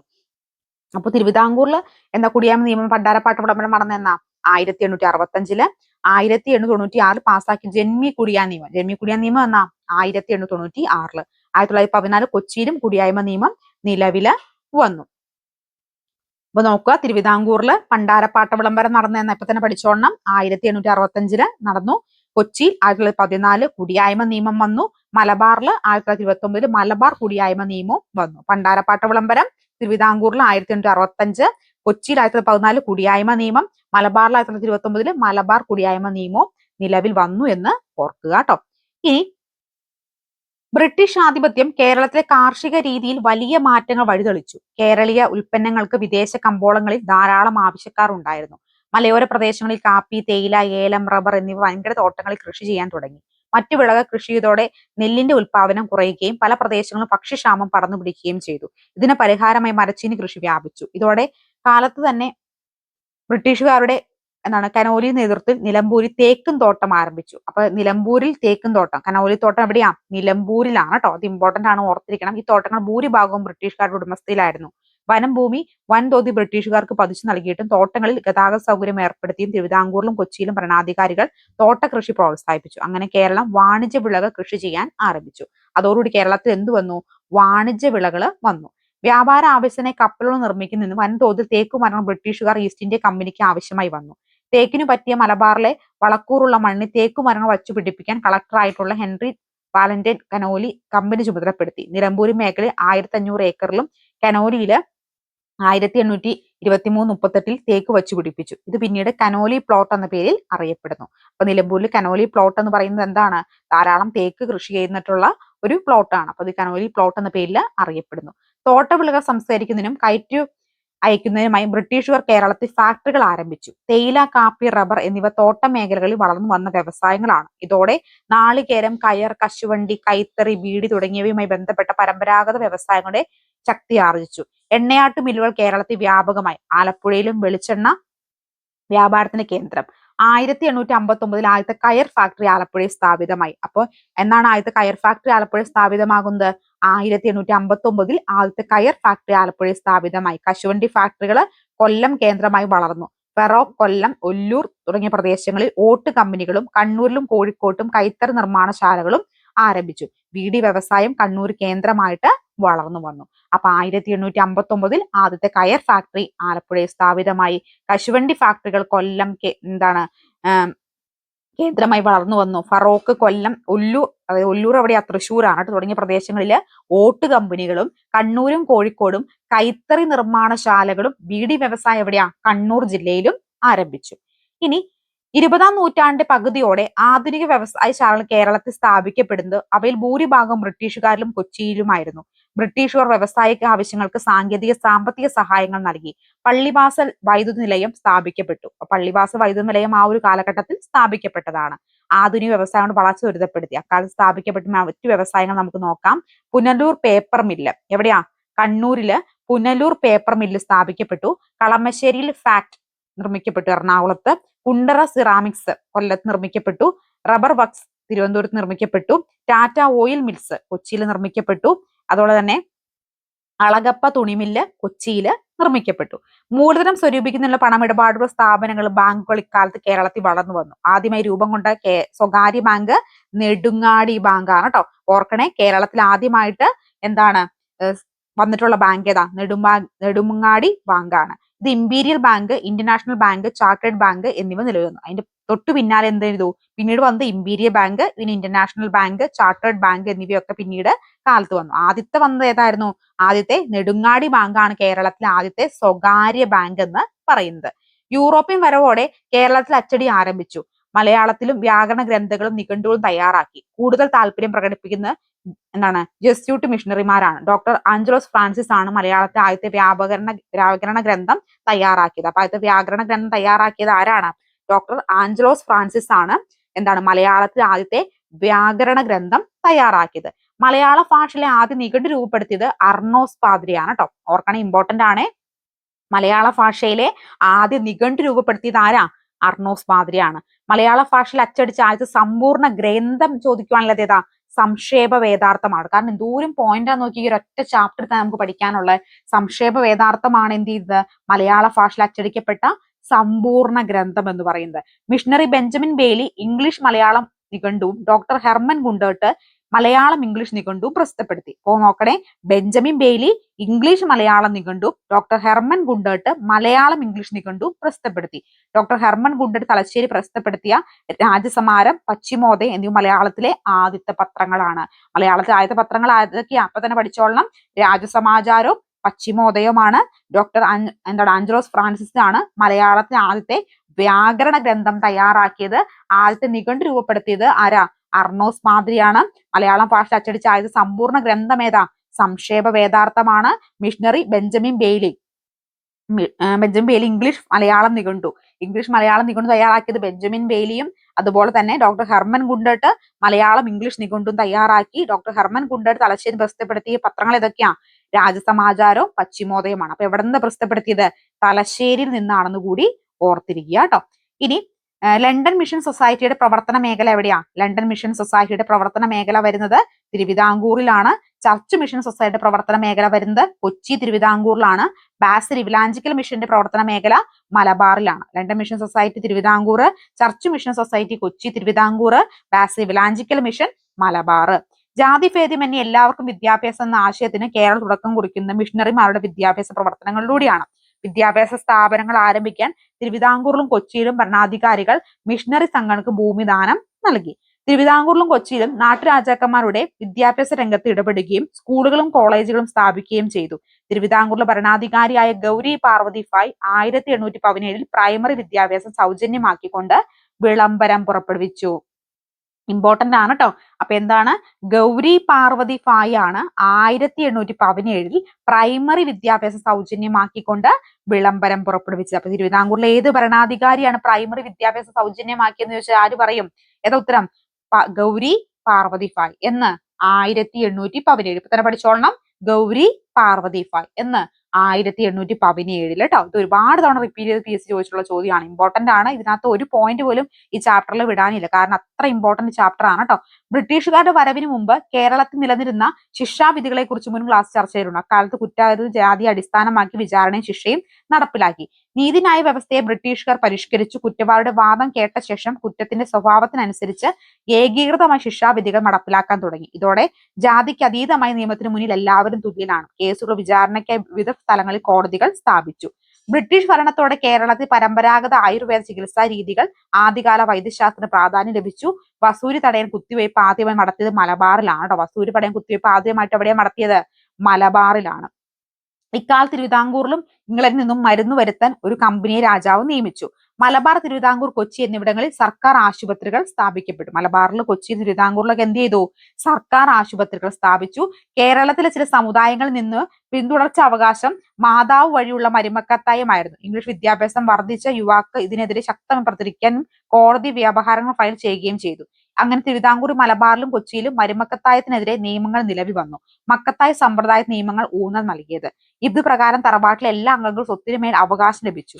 തറവാട്, കൂട്ടുകുടുംബം എന്നിവയ്ക്ക് തകർച്ചയ്ക്ക് കാരണമായി. കേരളത്തിലെ വിഭാഗങ്ങൾ ചൂഷണം ചെയ്യാനും ഭരണം സുഗമമാക്കാനും നടപടികളുടെ ഭാഗമായിരുന്നു ഈ പരിഷ്കാരമെങ്കിലും കേരളീയ സമൂഹത്തിന് ആധുനീകരണത്തിന് സഹായകമായിട്ട് മാറി. അപ്പൊ ഇങ്ങനെ നിയമങ്ങളൊക്കെ നിലവിൽ കേരളം എന്താണ് കുറച്ചും കൂടി ഡെവലപ്മെന്റിലേക്ക് വരികയും കുറച്ചും കൂടി പുതിയ നിയമങ്ങൾ അംഗീകരിക്കപ്പെടുകയും ഒക്കെ ആ ഒരു കാലഘട്ടത്തില് ചെയ്തു. മലബാറിൽ ഞാൻ കണ്ടതിനേക്കാൾ കവിഞ്ഞൊരു വിഡ്ഢിത്തം ഇതിനു മുമ്പ് എവിടെയും കണ്ടിട്ടില്ല. സവർണം അടക്കുന്ന വഴിയിൽ കൂടി അവർണ് നടന്നുകൂടാ. ഈ മലബാറുകാരെല്ലാം ഭ്രാന്തന്മാരാണ്. അവരുടെ വീടുകൾ അത്രയും ഭ്രാന്താലയങ്ങളും. ആരുടെ വാക്കുകളാ? സ്വാമി വിവേകാനന്ദന്റെ വാക്കുകളാണ്. ഇത് വേണമെങ്കിൽ കോട്ടായിട്ട് ചോദിക്കാട്ടോ. മലബാറിൽ, അതായത് കേരളത്തിൽ ഞാൻ കണ്ടതിനേക്കാൾ കവിഞ്ഞൊരു വിഡ്ഢിത്തം ഇതിനു മുമ്പ് എവിടെയും കണ്ടിട്ടില്ല. സവർണം അടക്കുന്ന വഴിയിലൂടെ അവർണ് നടന്നുകൂടാ. മലബാറിലെല്ലാം ാരെല്ലാം ഭ്രാന്തന്മാരാണ്. അവരുടെ വീടുകളെല്ലാം ഭ്രാന്താലയങ്ങളും. എന്താണ്? പണ്ട് കാലത്ത് ഉയർന്ന ജാതിക്കാർ നടക്കുന്ന വഴിയിലൂടെ താഴ്ന്ന ജാതിക്കാർക്ക് നടക്കാൻ സാധിക്കില്ല. അങ്ങനെ നടന്നു കഴിഞ്ഞിട്ടുണ്ടെങ്കിൽ അത് വലിയൊരു കുറ്റമായിട്ട് വരികയും അവനെ വിചാരണ ചെയ്യുകയും ഒക്കെ ചെയ്തിരുന്ന ഒരു കാലഘട്ടമാണ്. അതെന്തൊരു വലിയ കുറ്റമായിട്ടാണ് കണ്ടുകൊണ്ടിരുന്നത്. അത്രയും ഭ്രാന്ത് പിടിച്ച ഒരു സമൂഹമായിരുന്നു ജാതിയുടെ പേരിൽ പണ്ട് കാലത്ത് ഉണ്ടായിരുന്നതെന്നാണ് സ്വാമി വിവേകാനന്ദൻ ഇവിടെ പറഞ്ഞു വെക്കുന്നത്. 19ാം നൂറ്റാണ്ടിൽ കേരളത്തിൽ സാമൂഹ്യ വ്യവസ്ഥ വിശദമാക്കുന്ന സ്വാമി വിവേകാനന്ദന്റെ പരാമർശമാണ് മുകളിൽ കൊടുത്തിരിക്കുന്നത്. ജാതി വ്യവസ്ഥയുടെ കർക്കശം അക്കാലത്ത് കേരളത്തിൽ ശക്തമായിരുന്നു. താഴ്ന്ന ജാതിക്കാർ തൊട്ടുകൂടാത്തവരും തീണ്ടുകൂടാത്തവരുമായി കണക്കാക്കിയിരുന്നു. ഒരു വ്യക്തിയുടെ സമൂഹത്തിലെ പദവി നിശ്ചയിച്ചും ജനിച്ച ജാതി അടിസ്ഥാനമാക്കിയായിരുന്നു. ഓരോ ജാതിയും ധാരാളം അന്ധവിശ്വാസങ്ങളും അനാചാരങ്ങളും നിലനിന്നിരുന്നു. ആധുനിക വിദ്യാഭ്യാസത്തിന്റെ പ്രചാരണവും പാശ്ചാത്യ ആശയങ്ങളുടെ സമ്പർക്കവും മൂലം ജാതി വ്യവസ്ഥയുടെ അന്ധവിശ്വാസ യുക്തിരഹവും കേരളീയർക്ക് ബോധ്യമായി. സമൂഹത്തിൽ അസമത്വങ്ങളും അനാചാരങ്ങളും ഇല്ലാതാക്കുന്നതിന് വേണ്ടി പരിഷ്കരണ പ്രസ്ഥാനങ്ങളൊക്കെ ആ ഒരു കാലഘട്ടത്തിൽ രൂപം കൊണ്ടു. അപ്പോൾ ജാതീയമായിട്ടുള്ള വ്യവസ്ഥയായിരുന്നു പണ്ട് കാലത്ത് കേരളത്തിൽ അല്ലെങ്കിൽ ഇന്ത്യയിൽ നിലനിന്നിരുന്നത്. ഭയങ്കരമായിട്ട് ജാതി സമ്പ്രദായം ഉണ്ടായിരുന്നു. തൊട്ടുകൂടായ്മ, തീണ്ടിക്കൂടായ്മ എന്ന് പറയുന്ന ഒരാളുടെ സാമൂഹ്യ പദവി നിശ്ചയിക്കുന്ന എന്തിന്റെ പേരിലാണ്? അദ്ദേഹം ഏത് ജാതിയിൽ ജനിച്ചു എന്ന പേരിലാണ്. ഉയർന്ന ജാതി ജനിച്ചവനെ ബഹുമാനവും താഴ്ന്ന ജാതി ജനിച്ചവന് യാതൊരു ബഹുമാനവും ഇല്ലാതെ ഒരു അകറ്റി നിർത്തുന്ന സമ്പ്രദായമായിരുന്നു പണ്ട് കാലത്ത് ഉണ്ടായിരുന്നത്. അപ്പൊ നമുക്കറിയാം പണ്ട് കാലത്ത് എങ്ങനെയായിരുന്നു ഉയർന്ന ജാതിയിൽപ്പെട്ട അപ്പൊ നായന്മാരൊക്കെ അല്ലെങ്കിൽ ബ്രാഹ്മണന്മാരൊക്കെ എങ്ങനെയായിരുന്നു ഏറ്റവും ഉന്നത കുലജാതികാരായിട്ടാണ് കണ്ടുകൊണ്ടിരുന്നത്. അപ്പോൾ ഈ ബ്രാഹ്മണന്മാരുടെ ഇടയിൽ നിന്ന് എന്താണ് ഒരു 10 അടി അകലം മാത്രമേ ആരെ നിർത്തുള്ളൂ? നായന്മാരെ നിലർത്തുള്ളൂ. അപ്പൊ ഈ നായർക്ക് എന്തുണ്ട്? നായർക്ക് ഇതിന് പേരിൽ ദേഷ്യമുണ്ട് ബ്രാഹ്മണനോട്. ഓ, എന്നെ 10 അടി അകലെയാണല്ലോ നിർത്തുള്ളൂ. പക്ഷെ നായർ എന്ത് ചെയ്തില്ല? എന്നെ ബ്രാഹ്മണൻ 10 അടി അകലത്തെയാണ് നിർത്തുള്ളൂ എന്ന ഒരു ഇഷ്ടക്കുറവ് ബ്രാഹ്മണനോട് ഉള്ളിന്റെ ഉള്ളിൽ ഒരു എന്താണ് എന്നെ അകറ്റി നിർത്തുവാണല്ലോ എന്നൊരു വിഷമം നായരുടെ ഉള്ളിൽ ഉണ്ടെങ്കിൽ പോലും ഈഴവനെ പക്ഷെ നായർ എന്ത് ചെയ്തില്ല? അടുത്ത് നിർത്തിയില്ല. നായര് എന്ത് ചെയ്യും? ഈഴവന് 10 അടി അകലത്തിൽ നിർത്തും. അപ്പൊ ഈഴവന് സ്വാഭാവികമായിട്ടൊരു വിഷമം വരും അല്ലെ? ബ്രാഹ്മണന്റെ 10 അടി അകലെയും നായരുടെ 10 അടി അകലെയുമാണ് ഈഴവൻ നിൽക്കുന്നത്. അവരെന്നെ അകറ്റി നിർത്തുവാനുള്ള വിഷമം ഈഴവന് മനസ്സിലുണ്ട്. പക്ഷെ എന്നിരുന്നാ അവന്റെ താഴെ വരുന്ന പുലയനെ ഈ പറയുന്ന എന്താണ് ഈഴവൻ ചേർത്ത് പിടിക്കോ? എന്നെ അകറ്റിയാണ് നിർത്തണം, അതുകൊണ്ട് നമുക്ക് കൂട്ടുകൂടി നിൽക്കാന്ന് ഇവൻ വിചാരിക്കോ? ഇല്ല. ഈ ഒരു ഈഴവൻ എന്ത് ചെയ്യും? ഈ ഒരു പുലയനെ അല്ലെങ്കിൽ പറയനെ 10 അടി അകലെ നിർത്തും. അപ്പൊ ഓരോ ഇപ്പൊ ഇവനായാലും, അതായത് നായർക്കായാലും ഈഴവനായാലും എന്താണ് ഇവനെ ബ്രാഹ്മണൻ അകറ്റി നിർത്തുന്നു എന്ന് പറയുന്ന ഒരു കോൺസെപ്റ്റ് ഉള്ളിന്റെ ഉള്ളിൽ ഉണ്ടെങ്കിലും എന്താ നായര് ഈഴവനെ അകറ്റി നിർത്തുള്ളൂ, ഈഴവൻ പുലയനെ അകറ്റി നിർത്തുള്ളൂ. ഇങ്ങനെ ഒരു എന്താണ് ഒട്ടും നമുക്ക് ചിന്തിക്കാൻ പോലും പറ്റാത്ത, നമ്മുടെ സമൂഹത്തിൽ നിരക്കാൻ പോലും പറ്റാത്ത അത്രയും വിഡിത്തമാർന്ന ഒരു ജാതീയ വ്യവസ്ഥ പണ്ട് കാലത്ത് നിലനിന്നിട്ടുണ്ടായിരുന്നു. അപ്പൊ എല്ലാവരും ഇങ്ങനെ ഒരു അകറ്റി നിർത്തുന്ന രീതിയായിരുന്നു പണ്ട് കാലത്ത് ഉണ്ടായിരുന്നത്. ഇതിനെതിരെ ഒരുപാട് സാമൂഹിക പ്രക്ഷോഭങ്ങൾ അല്ലെങ്കിൽ സാമൂഹിക രീതിയിലുള്ള മാറ്റങ്ങൾ കൊണ്ടുവരുന്നതിന് പല രീതിയിലുള്ള പ്രസ്ഥാനങ്ങളും പ്രവർത്തനങ്ങളും ഒക്കെ സഹായിച്ചിട്ടുണ്ട്. അതിനെ കുറച്ച് പ്രസ്ഥാനങ്ങളും കുറച്ച് കാര്യങ്ങളുമാണ് ഇവിടെ പറയുന്നത്. ഇത് വളരെ ഇമ്പോർട്ടന്റ് ആണ്. നിങ്ങൾ മസ്റ്റ് ആയിട്ട് ഇത് പഠിക്കണം. ഞാൻ വീണ്ടും വീണ്ടും ഇത് ആവർത്തിക്കുകയാണ്. ഈ ചാപ്റ്റർ നിങ്ങൾ എന്തായാലും പഠിക്കണം. കാരണം അത്രമാത്രം PSC പരീക്ഷ റിപ്പീറ്റ് ചെയ്ത് ചോദിക്കുന്ന ഒരു പാഠമാണ് കേട്ടോ ഇത്. അപ്പൊ നിങ്ങൾ എന്തായാലും ഒരു പോയിന്റ് പോലും വിടാതെ ചോദിക്കണം. മസ്റ്റ് ആയിട്ട് ഞാൻ പറയുന്നു, 9-ാം തീയതി നടക്കാൻ പോകുന്ന പരീക്ഷയിൽ ഇതിന്ന് മസ്റ്റ് ആയിട്ട് ചോദ്യം ഉണ്ടാവും. അത്ര ഇമ്പോർട്ടന്റ് ആണ് ഈ ഒരു ചാപ്റ്റർ. ഇനി വൈകുണ്ഠസ്വാമികൾ ഏതാ? സമത്വ സമാജം. ചട്ടമ്പി സ്വാമികളോ? കൂട്ടുകുടുംബ വ്യവസ്ഥ, സമത്വം, മരുമക്തായും എന്നിവയ്ക്കെതിരെ പോരാടി. ശ്രീനാരായണ ഗുരു ശ്രീനാരായണ ധർമ്മ പരിപാലന യോഗം. എന്താ അത്? SNDP ആണല്ലേ? SNDP. ഇനി കുര്യാക്കോസ് ഏലിയാസ് ചാവറ അനാഥാലയങ്ങളും വിദ്യാലയങ്ങളും സ്ഥാപിച്ചു. അയ്യങ്കാളി സാധുജന പരിപാലന സംഘം. വക്കം അബ്ദുൽ ഖാദർ മൗലവി തിരുവിതാംകൂർ മുസ്ലിം മഹാജനസഭ. വാക്പടാനന്ദൻ ആത്മവിദ്യാ സംഘം. വാക്പടാനന്ദൻ എന്തുമായി ബന്ധപ്പെട്ട വ്യക്തിയാ? ആത്മവിദ്യാ സംഘം. സഹോദരൻ Ayyappan Sahodara Prasthanam. Pandit KP Karuppan Araya Samajam. Mannathu Padmanabhan Nair service society. VT Bhattathiripad Yogakshema Sabha. Kumaragurudevan പ്രത്യക്ഷ രക്ഷ ദേവസഭ. വേണേ ചേരുംപടി ചേർക്കാനായിട്ട് ചോദിക്കാട്ടോ. നോക്കിക്കേ, വൈകുണ്ഠസ്വാമികൾ ഇപ്പൊ തന്നെ പഠിച്ചോണം അറിയാത്തവര്. സമത്വ സമാജം. വൈകുണ്ഠസ്വാമികൾ എന്താണ്? വൈകുണ്ഠസ്വാമികൾ സമത്വത്തിന് വേണ്ടി നിലകൊണ്ടു എന്ന് ഓർക്കുക കേട്ടോ. അങ്ങനെ കണക്ട് ചെയ്ത് ഓർക്കുക. എന്താ? വൈകുണ്ഠസ്വാമികൾ സമത്വത്തിന് വേണ്ടി നിലകൊണ്ടു. അപ്പൊ സമത്വ സമാജം. വൈകുണ്ഠസ്വാമി എന്തുമായി ബന്ധപ്പെട്ടിരിക്കുന്നു? സമത്വ സമാജം. ചട്ടമ്പി സ്വാമികളാണെങ്കിലോ കൂട്ടുകുടുംബ വ്യവസ്ഥയും സംബന്ധവും മരുമക്തായ എന്നിവയ്ക്കെതിരെ പോരാടി. ശ്രീനാരായണ ഗുരു നിങ്ങൾക്ക് അറിയാലോ, SNDP ആണ് ശ്രീനാരായണ ഗുരുവുമായി ബന്ധപ്പെട്ട്. SNDP ഫുൾ ഫോം എന്താ? ശ്രീനാരായണ ധർമ്മ പരിപാലന യോഗം. എന്താ SNDP ഫുൾ ഫോം? ശ്രീനാരായണ ധർമ്മ പരിപാലന യോഗം. കുര്യാക്കോസ് ഏലിയാസ് ചാവറയോ? അനാഥാലയങ്ങളും വിദ്യാലയങ്ങളും സ്ഥാപിച്ചു. അയ്യങ്കാളി സാധുജന പരിപാലന സംഘം. എന്താ? സാധുജന പരിപാലന സംഘം. അയ്യങ്കാളി എന്ത് ചെയ്തു? സാധുജനങ്ങൾക്ക് എന്താണ് ഒരുപാട് കാര്യങ്ങൾ ചെയ്തതെന്ന് ഓർക്കുക. അപ്പൊ അയ്യങ്കാളി സാധുജന പരിപാലന സംഘം. വക്കം അബ്ദുൽ ഖാദർ മൗലവി എന്താണ്? അദ്ദേഹത്തിന്റെ പേര് കേൾക്കുമ്പോൾ തന്നെ നമുക്ക് മനസ്സിലാവില്ല. തിരുവിതാംകൂർ മുസ്ലിം മഹാജനസഭ. മുസ്ലിങ്ങൾക്കിടയിലെ ആത്മീയ നേതാവ് അല്ലെങ്കിൽ മുസ്ലിങ്ങൾക്കിടയിൽ നിന്ന് വന്നിട്ടുള്ള വളരെ പ്രവർത്തനം കാഴ്ചവെച്ച ഒരു വ്യക്തിയാണ് ആര്? നമ്മുടെ വക്കം അബ്ദുൽ ഖാദർ മൗലവി. വാക്പടാനന്ദൻ ആത്മവിദ്യാ സംഘം. വാക്പടാനന്ദൻ ഉണ്ടായിരുന്നു? നല്ല ആത്മവിശ്വാസം ഉണ്ടായിരുന്നു എന്ന് ഓർക്കുക. വാക്പടാനന്ദൻ എന്തുണ്ടായിരുന്നു? ആത്മവിശ്വാസം ഉണ്ടായിരുന്നു. വൈകുണ്ഠസ്വാമിക്ക് എന്തുണ്ടായിരുന്നു? എല്ലാവർക്കും സമത്വം നേടിക്കൊടുക്കണമെന്നൊരു ആഗ്രഹം ഉണ്ടായിരുന്നു. അയ്യങ്കാളിക്ക് എന്താണ്? സാധുജനങ്ങൾക്ക് നല്ല കാര്യം ചെയ്യണം എന്നുണ്ടായിരുന്നു. അപ്പൊ ആ പേര് വെച്ച് കണക്ട് ചെയ്ത് ഓർത്തിരിക്കണം കേട്ടോ. സഹോദരൻ അയ്യപ്പനെ വാക്കുകൊള്ളുന്ന പോലെ തന്നെ സഹോദര പ്രസ്ഥാനം. പണ്ഡിറ്റ് KP കറുപ്പൻ. കറുപ്പിന്റെ നേരെ എന്താണ്? കറുപ്പ് എന്നതിന് നേരെ ഓപ്പോസിറ്റ് എന്താ? നമ്മൾ ഓർക്കൂലേ? കറുപ്പിന് പകരം വെള്ളയാണ്.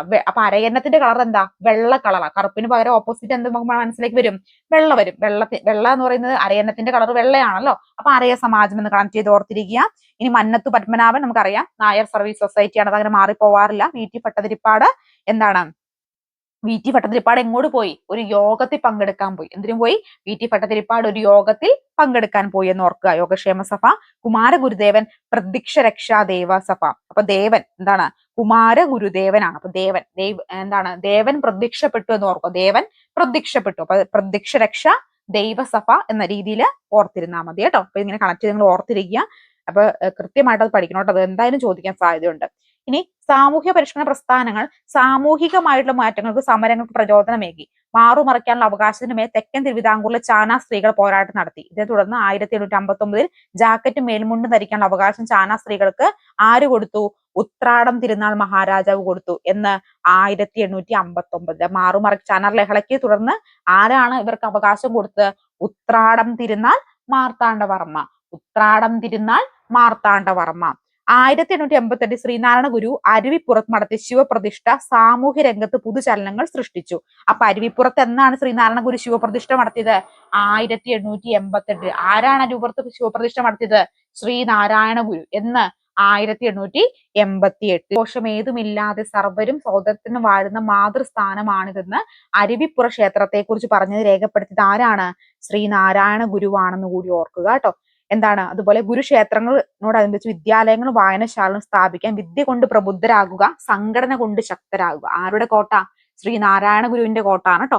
വിദ്യ കൊണ്ട് പ്രബുദ്ധരാകുക, സംഘടന കൊണ്ട് ശക്തരാകുക. വാദിക്കാനും ജയിക്കാനുമല്ല, അറിയാനും അറിയിക്കാനുമാണെന്ന പ്രഖ്യാപനം ഏതുമായി ബന്ധപ്പെട്ടതാണ്? ശ്രീനാരായണ ഗുരു ആലുവയിൽ സർവമത സമ്മേളനം വിളിച്ചുകൂട്ടി. ആരാണ് സർവമത സമ്മേളനം ബന്ധപ്പെട്ട വ്യക്തി? ശ്രീനാരായണ ഗുരുവാണ്. അദ്ദേഹത്തിന്റെ കോട്ട് എന്താണ്? വാദിക്കാനും ജയിക്കാനുമല്ല, അറിയാനും അറിയിക്കാനുമാണെന്ന്. അപ്പൊ സർവമത സാഹോദര്യത്തിന് അധിഷ്ഠിതമായ ശ്രീനാരായണ ഗുരു സന്ദേശങ്ങളും പ്രവർത്തനങ്ങളും നിങ്ങൾ ഓർത്തിരിക്കണം കേട്ടോ. ഇനി സഞ്ചാര സ്വാതന്ത്ര്യത്തിനായി കേരളം നടന്ന പ്രക്ഷോഭങ്ങളിൽ പ്രധാനപ്പെട്ടത് ഏതായിരുന്നു? വൈക്കം സത്യാഗ്രഹമായിരുന്നു. അപ്പൊ സഞ്ചാര സ്വാതന്ത്ര്യത്തിനായി കേരളത്തിൽ നടന്ന പ്രക്ഷോഭങ്ങളിൽ പ്രധാനപ്പെട്ടത് ഏതാ? വൈക്കം സത്യാഗ്രഹം. എന്നാ നടന്നേ? 1924 വൈക്കം സത്യാഗ്രഹം നടക്കുന്നത്. TK മാധവന്റെ നേതൃത്വത്തിൽ നടന്ന ഈ സമരത്തോട് അനുകൂലം പ്രകടിപ്പിച്ച് മന്നത്തു പത്മനാഭന്റെ നേതൃത്വത്തിൽ സവർണ ജാഥ സംഘടിപ്പിക്കപ്പെട്ടു. സവർണ ജാഥ സംഘടിപ്പിക്കപ്പെട്ടത് മന്നത്തു പത്മനാഭന്റെ നേതൃത്വത്തിലാണ് സവർണ ജാഥ സംഘടിപ്പിച്ചത്. സമരങ്ങളെല്ലാം തുടർന്ന് വൈക്കം ക്ഷേത്രത്തിന് ചുറ്റുമുള്ള പൊതുനിരത്തിലൂടെ യാത്ര ചെയ്യാൻ അവർണ ജാതിക്കാർക്ക് അനുവാദം ലഭിച്ചു. ഗുരുവായൂർ ക്ഷേത്രത്തിൽ എല്ലാ ജാതിയിൽപ്പെട്ട ഹിന്ദുക്കൾക്ക് പ്രവേശനം അനുവദിക്കണമെന്ന് ആവശ്യപ്പെട്ട് കേളപ്പന്റെ നേതൃത്വത്തിൽ ഗുരുവായൂർ സത്യാഗ്രഹം നടന്നു. എന്നാ ഗുരുവായൂർ സത്യാഗ്രഹം നടന്നേ? 1931 ഗുരുവായൂർ സത്യാഗ്രഹം നടക്കുന്നത് അല്ലെ. എന്താണ്? AK ഗോപാലനായിരുന്നു സമരത്തിന്റെ വോളണ്ടിയർ ക്യാപ്റ്റൻ. സത്യാഗ്രഹത്തിൽ P കൃഷ്ണപിള്ള ക്രൂരമായ മർദ്ദനമേറ്റു. ജനകീയ സമരങ്ങളെല്ലാം ഫലമായി 1936 നവംബർ 31 തിരുവിതാംകൂറിൽ ക്ഷേത്ര പ്രവേശന വിളംബരം പുറപ്പെടുവിച്ചു. അപ്പൊ 1931 ആരംഭിച്ചു. 1936 നവംബർ 12 ആയപ്പോഴത്തേനും എന്താണ്? തിരുവിതാംകൂറില് ക്ഷേത്ര പ്രവേശന വിളംബരം പുറപ്പെടുവിക്കുകയാണ് ചെയ്തത് കേട്ടോ. ഭരണകാര്യങ്ങൾ ഏകീകരിക്കുന്നതിനായി കേരളത്തിൽ ദേശീയ പ്രസ്ഥാനത്തിന് ഒരു ഏകീകൃത രൂപം കൈവരുന്നില്ല. മലബാറിലും ബ്രിട്ടീഷുകാർ ഭരണം നേരിട്ട് നടത്തിയപ്പോൾ കൊച്ചിയിലും തിരുവിതാംകൂറിലും റെസിഡന്റ്മാരുടെ ഭരണം പരോക്ഷമായി നടന്നു. ചോദ്യം കണ്ടോ? എന്താണ്? അസിസ്റ്റന്റ് സ്റ്റേറ്റ്സ്മാൻ പരീക്ഷയിൽ ഫസ്റ്റിലാണ് ചോദിച്ചിട്ടുള്ള ചോദ്യമായിരുന്നു. ബ്രിട്ടീഷുകാരുടെ നേരിട്ട് ഭരണം നടത്തിയപ്പോൾ കൊച്ചിയിലും തിരുവിതാംകൂറിലും റെസിഡന്റ്മാരുടെ ഭരണപാതയിലായിരുന്നു ഉണ്ടായിരുന്നത്. ഒന്നാം ലോക മഹായുദ്ധ കാലത്തിൽ മലബാറി പ്രദേശത്ത് രാഷ്ട്രീയ പ്രവർത്തനം സജീവമായി. മലബാർ ജില്ലാ കോൺഗ്രസിന്റെ പ്രഥമ സമ്മേളനം 1916 ആനി ബസിന്റെ അധ്യക്ഷതയിൽ പാലക്കാട് വെച്ച് നടന്നു. അപ്പൊ 1916 എന്ത് നടക്കുന്നത്? ആനി ബസിന്റെ നേതൃത്വത്തില് എന്ത് ചെയ്യുന്നു? മലബാറില് ജില്ലാ കോൺഗ്രസ് പ്രഥമ സമ്മേളനം നടക്കുന്നത്. അധ്യക്ഷതയിൽ പാലക്കാട്ട് വെച്ചിട്ടാണ് നടന്നത്. KP കേശവ മേനോൻ, അതുപോലെ KP Raman Menon, Muhammad Abdurahiman Sahib, K Madhavan Nair, E Moidu മൗലവി, MP നാരായണ മേനോൻ എന്നിവരുടെ ഇക്കാലത്ത് കോൺഗ്രസ് പ്രവർത്തകർ മലബാറിൽ നേതൃത്വം നൽകി.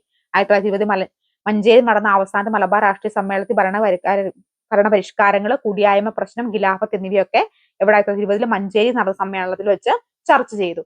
1920 ഗാന്ധിജിയും ഷൗക്കത്ത് അലിയും കോഴിക്കോട്ടെത്തി. ഖിലാഫത്ത് പ്രസ്ഥാനത്തെ പിന്തുണ പ്രഖ്യാപിച്ച് കട്ടളശ്ശേരി മുഹമ്മദ് മൗലവി പ്രസിഡന്റ്, മുഹമ്മദ് അബ്ദുറഹിമാൻ സാഹിബ് സെക്രട്ടറി ഖിലാഫത്ത് കമ്മിറ്റി രൂപീകരിച്ചു. അങ്ങനെ ഖിലാഫത്ത് കമ്മിറ്റി രൂപീകരിക്കുന്ന ഭാഗമായി 1920 ഗാന്ധിജി ആദ്യമായിട്ട് എന്ത് ചെയ്യുന്നത്? കേരളത്തില് വരുന്നത്. ഇനി മലബാർ പല പ്രദേശത്തും ബ്രിട്ടീഷുകാരുടെ നേരിട്ടുള്ള ഏറ്റുമുട്ടൽ ഉണ്ടായി. ഏറനാട്, വള്ളുവനാട്, പൊന്നാനി താലൂക്കുകൾ മലബാറിൽ കർഷകർ മാപ്പിളമാർ നേരിട്ടുള്ള പോരാട്ടങ്ങൾ നടത്തിയിരുന്നു. അപ്പൊ 1921 എന്ത് ചെയ്തു? ഏറനാട്, വള്ളുവനാട്, പൊന്നാനി താലൂക്കുകൾ, മലബാറിലെ കർഷകർ, മാപ്പിളമാർ ശക്തമായ പോരാട്ടങ്ങൾക്ക് നേതൃത്വം നൽകി. ഈ സമരങ്ങളെ പൊതുവെ എന്തെന്ന് അറിയപ്പെടുന്നു? മലബാർ കലാപം എന്ന പേരിൽ അറിയപ്പെടുന്നു. 1930 നിയമലംഘന പ്രസ്ഥാനം മലബാർ ശക്തമായി. കെ കേളപ്പന്റെ നേതൃത്വത്തിൽ പയ്യന്നൂരിലും മുഹമ്മദ് അബ്ദുറഹിമാന്റെ നേതൃത്വം കോഴിക്കോട്ടും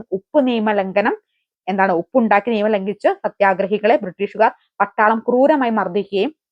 അപ്പൊ എന്നാ നടക്കുന്നത്? 1930 കേട്ടോ. അതുപോലെ തന്നെ സമരക്കാരെ അറസ്റ്റ് ചെയ്ത് ജയിലിൽ അടക്കുകയും വിദേശ വസ്തു ബഹിഷ്കരണവും മദ്യഷാപ്പ് പിക്കറ്റിങ്ങിലും ഗാന്ധി പ്രചാരണ നിയമങ്ങൾ രംഗത്തിന്റെ ഭാഗമായി നടന്നു. 1934 ഗാന്ധി നിയമലംഘന പ്രസ്ഥാനം പിൻവലിച്ചു. അപ്പൊ 1934 എന്ത് ചെയ്യുന്നത്? ഗാന്ധി നിയമലംഘന പ്രസ്ഥാനം പിൻവലിക്കുന്നത്.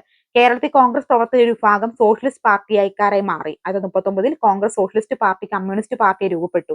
EMS, AK Gopalan, P Krishnapillai എന്നിവരായിരുന്നു പ്രമുഖ കമ്മ്യൂണിസ്റ്റ് നേതാക്കന്മാർ. അവർ കർഷകരിലെയും തൊഴിലാളികളുടെയും സംഘടിപ്പിച്ച് ജന്മിത്തരുടെയും ബ്രിട്ടീഷുകാരുടെ സാമ്രാജ്യത്തിനെതിരെ സമര സജ്ജമാക്കി. കയ്യൂർ, മൊറഴ, കരിവള്ളൂർ എന്നിവിടങ്ങളിൽ കർഷക സംഘത്തിന്റെ നേതൃത്വത്തിൽ സമരങ്ങൾ നടന്നു. ഇതിന്റെ സമരകാലത്ത് സർക്കാർ കെട്ടിടങ്ങൾ നശിപ്പിക്കുക, പാലങ്ങൾ തറക്കുക, ടെലിഗ്രാഫ് കമ്പികൾ മുറിച്ചിടുക തുടങ്ങിയ പ്രവർത്തനങ്ങൾ മലബാറിലുണ്ടായി. ഇതോടെ പ്രധാനപ്പെട്ട കീഴിയൂർ ബോംബ് കേസ്, ഫറോക്ക് പാലം തകർക്കാൻ KB മേനോൻ, കുഞ്ഞിരാമക്കിടാവ് എന്നിവരുടെ നേതൃത്വത്തിൽ ഗൂഢാലോചന നടന്നു ആരംഭിച്ച് 27 പേരെ പ്രതി ചേർത്ത് കേസ് ഫയൽ ചെയ്യുകയും ഒക്കെ ചെയ്തിട്ടുണ്ട് കേട്ടോ. അപ്പൊ പൂക്കോട്ടൂർ യുദ്ധം.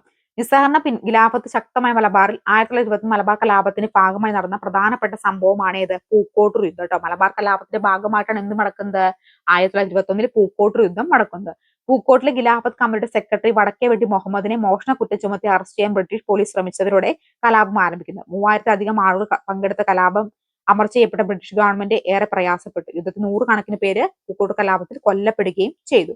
മറ്റൊന്ന് ചേറ്റൂർ ശങ്കരൻ നായരാണ്. ഇന്ത്യൻ നാഷണൽ കോൺഗ്രസിന്റെ അധ്യക്ഷ പദവിയിലിരുന്ന ഒരേ ഒരു മലയാളിയാണ് ആര്? ചേറ്റൂർ ശങ്കരൻ നായർ. പാലക്കാട്ടുകാരനായ ചേറ്റൂർ ശങ്കരൻ നായർ 1897 അമരാവതി സമ്മേളനത്തിലാണ് പ്രസിഡന്റ് ആവുന്നത് കേട്ടോ. ഏത് സമ്മേളനത്തിലാണ്? അമരാവതി സമ്മേളനത്തിലാണ് അദ്ദേഹം പ്രസിഡന്റായി തെരഞ്ഞെടുക്കപ്പെടുന്നത്. ജാലിയൻ വാലാബാഗ് കൂട്ടക്കൊലയെ പ്രതിഷേധിച്ച് അദ്ദേഹം വൈസ്രോയി എക്സിക്യൂട്ടീവ് കൗൺസിൽ അംഗത്വം രാജിവെച്ചു. ഗാന്ധിയൻ സമരം മാറുന്നതോട് കടുത്ത വിയോജിപ്പ് പ്രകടിപ്പിച്ച അദ്ദേഹം ഗാന്ധിയും അരാജകത്വവും എന്ന ഗ്രന്ഥം രചിച്ചു. ചേറ്റൂർ ശങ്കരൻ നായരുടെ ഗ്രന്ഥമാണ് എന്ത്? ഗാന്ധിജിയും അരാജകത്വവും എന്ന് പറയുന്ന കൃതി കേട്ടോ.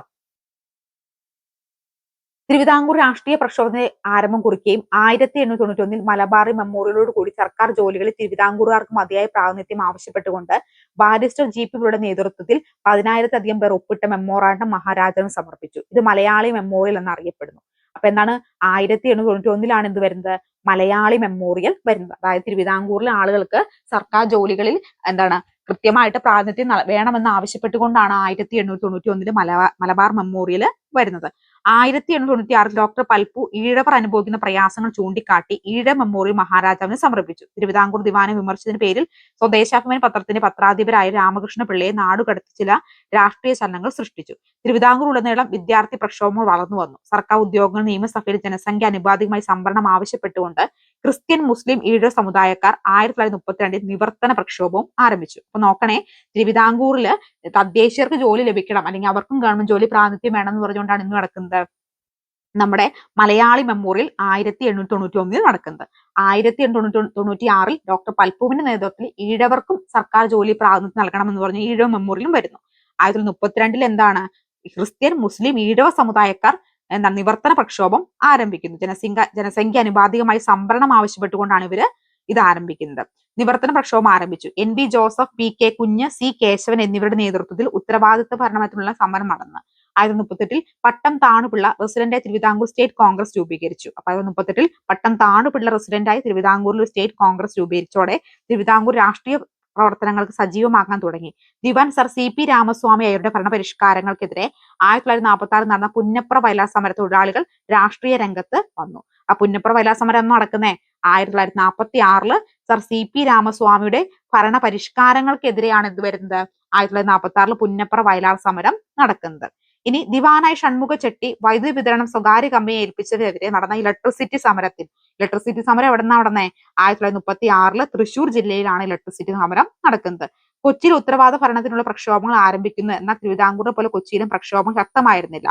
1941 S നീലകണ്ഠ അയ്യർ, BR കൃഷ്ണൻ എഴുത്തച്ഛൻ എന്നിവരുടെ നേതൃത്വത്തിൽ കൊച്ചി രാജപ്രജാമണ്ഡലം രൂപീകരിച്ചു. അപ്പൊ എന്നാണ് കൊച്ചി രാജപ്രജാമണ്ഡലം രൂപീകരിക്കുന്നത്? 1949 ശ്രീ നീലകണ്ഠന്റെയും BR കൃഷ്ണൻ എഴുത്തച്ഛന്റെ നേതൃത്വത്തിലാണ് കൊച്ചി രാജപ്രജാമണ്ഡലം രൂപീകരിക്കുന്നത്. രാഷ്ട്രീയ സമരം ശക്തിപ്പെട്ടു വന്നു. ഇക്കണ്ട വാര്യർ, പനമ്പിള്ളി ഗോവിന്ദ മേനോൻ, കെ അയ്യപ്പൻ എന്നിവരുടെ നേതൃത്വത്തിൽ കൊച്ചി രാജപ്രജാമണ്ഡലവും സ്ഥാപിക്കപ്പെട്ടു. കൊച്ചി രാജപ്രജാമണ്ഡലം എന്ന് സ്ഥാപിക്കപ്പെട്ടെ നോക്കിക്കേ, ഇക്കണ്ട വാര്യർ, പനമ്പിള്ളി ഗോവിന്ദ മേനോൻ, കെ അയ്യപ്പൻ എന്നിവരുടെ നേതൃത്വത്തിലാണ് ഇത് സ്ഥാപിക്കപ്പെട്ടത്, കൊച്ചി രാജപ്രജാമണ്ഡലം സ്ഥാപിക്കപ്പെട്ടത്. മുകളിൽ നൽകിയിരിക്കുന്ന പ്രസംഗത്തിന്റെ ഭാഗം വായിച്ചുവല്ലോ. സ്ത്രീകളുടെയും കേരളം ഒട്ടാകെ രാഷ്ട്രീയ പ്രക്ഷോഭം സജീവമായിരുന്നു പങ്കെടുക്കുകയും അവരുടെ രാഷ്ട്രീയ ബോധം പ്രകടിപ്പിക്കുകയും ചെയ്തിരുന്നു. വിദേശ വസ്ത്രം ബഹിഷ്കരിക്കുക, മദ്യഷോപ്പ് ഫിറ്റിംഗ്, അയിത്തോച്ചാടനം, ഹരിജനധാരണം, ഖാദി പ്രചരണം എന്നിവയാണ് സ്ത്രീ പങ്കാളിത്തം കൊണ്ട് ശ്രദ്ധേയമായിരുന്നു. അതുപോലെ 30 കോൺഗ്രസിന്റെ വടകര സമ്മേളനത്തിന്റെ ഭാഗമായി മഹിളാ സമ്മേളനം ചേർന്നു. ഇത് കേരളത്തെ ആദ്യത്തെ മഹിളാ സമ്മേളനമായി അറിയപ്പെടുന്നു. മലബാറിൽ എം. വി. കുട്ടിമാളു അമ്മയും തിരുവിതാംകൂറിൽ അക്കമ്മ ചെറിയാനും ആനി മസ്കറും തുടങ്ങിയവർ ദേശീയ പ്രക്ഷോഭം നേതൃത്വം നൽകി. അപ്പൊ ആരൊക്കെയാണ് ദേശീയ പ്രക്ഷോഭം നേതൃത്വം നൽകിയത്? ഒന്ന് കേരളത്തെ ആദ്യത്തെ മഹിളാ സമ്മേളനം അറിയപ്പെടുന്നു. മലബാറിൽ എ. വി. കുട്ടിമാളു അമ്മ. മലബാറിൽ ആരായിരുന്നു? എ. വി. കുട്ടിമാളു അമ്മ. തിരുവിതാംകൂറിലോ അക്കാമ ചെറിയാൻ, ആനി മസ്കർ എന്ന് തുടങ്ങിയവർ ദേശീയ പ്രക്ഷോഭത്തിന് നേതൃത്വം നൽകിയ വ്യക്തികളിൽ പെട്ടവരാണ് കേട്ടോ. അപ്പോ ദേശീയ പ്രസ്ഥാനത്തിലേക്ക് അത് കോൺഗ്രസിന്റെ വടകര സമ്മേളനത്തിന്റെ ഭാഗമായിട്ട് എന്ത് നടന്നു? മഹിളാ സമ്മേളനം നടന്നു. മഹിളാ സമ്മേളനം നടന്ന എപ്പോഴാ? അതായത് 31 കോൺഗ്രസിന്റെ വടകര സമ്മേളനവുമായി ബന്ധപ്പെട്ടാണെന്ന് ഓർക്കുക കേട്ടോ. ഇനി ഐക്യ കേരളത്തിൽ ഒരേ ഭാഷ സംസാരിച്ചിരുന്നെങ്കിലും മലയാളികൾ 3 വ്യത്യസ്തമായ ഭരണ മേഖലയിൽ ഭിന്നിച്ചു കിടക്കുകയായിരുന്നു. 1920 നാഗ്പൂർ ചേർന്ന കോൺഗ്രസ് സമ്മേളനത്തിൽ ഭാഷാടിസ്ഥാന സംസ്ഥാന കോൺഗ്രസ് കമ്മിറ്റികൾ രൂപീകരിക്കാൻ തീരുമാനിച്ചു. ഇതിന്റെ അടിസ്ഥാനത്തിൽ 1921 ഏപ്രിൽ 23 എന്താണ് 26 വരെ ഒറ്റപ്പാലത്ത് വെച്ച് 1-ാം കേരള സംസ്ഥാന രാഷ്ട്രീയ സമ്മേളനം നടന്നു. എന്നാണ് നടന്നത്? 1921 ഏപ്രിൽ 23 മുതൽ 26 വരെ ഒറ്റപ്പാലത്ത് വെച്ചിട്ടാണ് 1-ാം കേരള സംസ്ഥാന രാഷ്ട്രീയ സമ്മേളനം നടക്കുന്നത്. അപ്പോൾ ആദ്യ കാലഘട്ടങ്ങളിൽ എങ്ങനെയായിരുന്നു? മലയാളികൾ 3 വ്യത്യസ്ത ഭരണമേഖലകൾ, തിരുവിതാംകൂർ, കൊച്ചി, മലബാർ എന്ന് പറയുന്ന 3 വ്യത്യസ്ത മേഖലകളായിട്ടായിരുന്നു കടന്നുകൊണ്ടിരുന്നത്. അപ്പൊ ഇവർക്ക് എല്ലാം കൂടെ ഒരുമിച്ച് എന്താണ് ഒരു ഭാഷ സംസാരിക്കുന്നവരെ ഒരു സംസ്ഥാനമായി രൂപീകരിക്കണം എന്ന് പറഞ്ഞുകൊണ്ട് 1920 നാഗ്പൂർ ചേർന്ന കോൺഗ്രസ് സമ്മേളനത്തിൽ ഭാഷാ അടിസ്ഥാനത്തിൽ എന്താണ് സംസ്ഥാന കോൺഗ്രസ് കമ്മിറ്റികൾ രൂപീകരിക്കാൻ തീരുമാനിക്കുകയും ഇതിന്റെ അടിസ്ഥാനത്തിൽ 1921 ഏപ്രിൽ 21 മുതൽ 26 വരെ ഒറ്റപ്പാലത്ത് വെച്ച് എന്ത് ചെയ്തു? കേരള സംസ്ഥാന രാഷ്ട്രീയ സമ്മേളനം നടക്കുകയും ആന്ധ്ര കേസരി എന്നറിയപ്പെടുന്ന ബാരിസ്റ്റർ ഡി പ്രകാശമായിരുന്നു സമ്മേളനത്തിന്റെ അധ്യക്ഷൻ. അപ്പൊ ഈ സമ്മേളനത്തിന്റെ അധ്യക്ഷൻ ആരായിരുന്നു? നോക്കിക്കോളണം. ആരായിരുന്നു അധ്യക്ഷൻ എന്ന് പറയുന്നത്? ബാരിസ്റ്റർ ഡി പ്രകാശമായിരുന്നു. ആന്ധ്ര കേസരി എന്നാണ് അറിയപ്പെടുന്നത്. 1921 ഏപ്രിൽ 23 മുതൽ 26 വരെ ഒറ്റപ്പാലത്ത് വെച്ചിട്ടാണ് ഇന്ന് നടക്കുന്നത് 1-ാം കേരള രാഷ്ട്രീയ സമ്മേളനം നടക്കുന്നത്. ഈ സമ്മേളനത്തിന് അധ്യക്ഷ തുടർന്ന് തിരുവിതാംകൂർ, കൊച്ചി, മലബാർ പ്രദേശങ്ങൾ ഉൾപ്പെടുത്തി കേരള പ്രദേശ് കോൺഗ്രസ് കമ്മിറ്റി നിലവിൽ വന്നു. ജവഹർലാൽ നെഹ്റുവിന്റെ അധ്യക്ഷതയിൽ ചേർന്ന പയ്യന്നൂർ കോൺഗ്രസ് സമ്മേളന സ്വാതന്ത്ര്യത്തിന് ശേഷം കേരളത്തിൽ പ്രത്യേക സംസ്ഥാനമായി പുനഃസംഘടിപ്പിക്കണമെന്ന പ്രമേയം അവതരിപ്പിക്കുന്നു. അപ്പൊ ജവഹർലാൽ നെഹ്റുവിന്റെ അധ്യക്ഷതയിൽ ചേർന്ന പയ്യന്നൂർ കോൺഗ്രസ് സമ്മേളനത്തിലാണ് എന്ത് ചെയ്യുന്നത്? സ്വാതന്ത്ര്യത്തിന് ശേഷം കേരളത്തെ ഒരു പ്രത്യേക സംസ്ഥാനമായി സംഘടിപ്പിക്കണമെന്ന പ്രമേയം അവതരിപ്പിക്കപ്പെടുന്നത് കേട്ടോ. ജവഹർലാലിന്റെ അധ്യക്ഷതയിൽ ചേർന്ന പയ്യന്നൂർ കോൺഗ്രസ് സമ്മേളനത്തിലാണെന്ന് പ്രത്യേകം ഓർക്കുക കേട്ടോ. 1947 കെ കേളപ്പന്റെ അധ്യക്ഷതയിൽ തൃശൂരിൽ ചേർന്ന ഐക്യ കേരള കൺവെൻഷനിലും സ്വാതന്ത്ര്യലബ്ധിക്ക് ശേഷം ആലുവയിൽ ചേർന്ന ഐക്യ കേരള സമ്മേളനത്തിലും ഐക്യ കേരള പ്രമേയം പാസാക്കി. 1947 കേളപ്പന്റെ നേതൃത്വത്തിൽ തൃശൂരിൽ ചേർന്ന ഐക്യ കേരള കൺവെൻഷനിലും അതുപോലെ തന്നെ സ്വാതന്ത്ര്യലബ്ധിക്ക് ശേഷം പിന്നീട് ആലുവയിൽ വെച്ച് ചേർന്ന ഐക്യ കേരള സമ്മേളനത്തിലും എന്ത് ചെയ്യുക? പ്രമേയം പാസാക്കി. ഇത് തുടർന്ന് 1949 ജൂലൈ 1 തിരുവിതാംകൂറിലെയും കൊച്ചിയും സംയോജിപ്പിച്ചുകൊണ്ട് എന്ത് വന്നു? തിരുക്കൊച്ചി സംസ്ഥാനം നിലവിൽ വന്നു. എന്ത് വന്നു? തിരുക്കൊച്ചി സംസ്ഥാനം നിലവിൽ വന്നു. മലയാളം സംസാരിക്കുന്ന പ്രദേശങ്ങൾ ഉൾപ്പെടുത്തി കേരളം രൂപീകരിക്കണമെന്ന് EMS നമ്പൂതിരിപ്പാട് എന്ത് പറഞ്ഞു? തന്റെ 1.25 കോടി മലയാളികൾ എന്ന ഗ്രന്ഥത്തിൽ സൂചിപ്പിച്ചു. ഇത് ചോദ്യമല്ല ചോദിച്ചത്. 1.25 കോടി മലയാളികളുടെ ഗ്രന്ഥത്തിന്റെ കർത്താവ് ആരാണ്? EMS നമ്പൂതിരിപ്പാടാണെന്ന് ഓർക്കുക കേട്ടോ. സംസ്ഥാനത്തെ പുനഃസംഘടിപ്പിക്കുന്നതിനായി പ്രക്ഷോഭം ശക്തമായി തുടർന്ന് കേന്ദ്ര ഗവൺമെന്റ് സംസ്ഥാന പുനഃസംഘടന കമ്മീഷൻ രൂപീകരിച്ചു. കമ്മീഷന്റെ ശുപാർശ പ്രകാരം മലബാർ, തിരുവിതാംകൂർ, കൊച്ചി പ്രദേശങ്ങൾ ഉൾപ്പെടുത്തി 1956 നവംബർ 1 കേരള സംസ്ഥാനം നിലവിൽ വന്നു. എന്നാണ് 1956 നവംബർ 1 കേരള സംസ്ഥാനം രൂപീകരിച്ചു.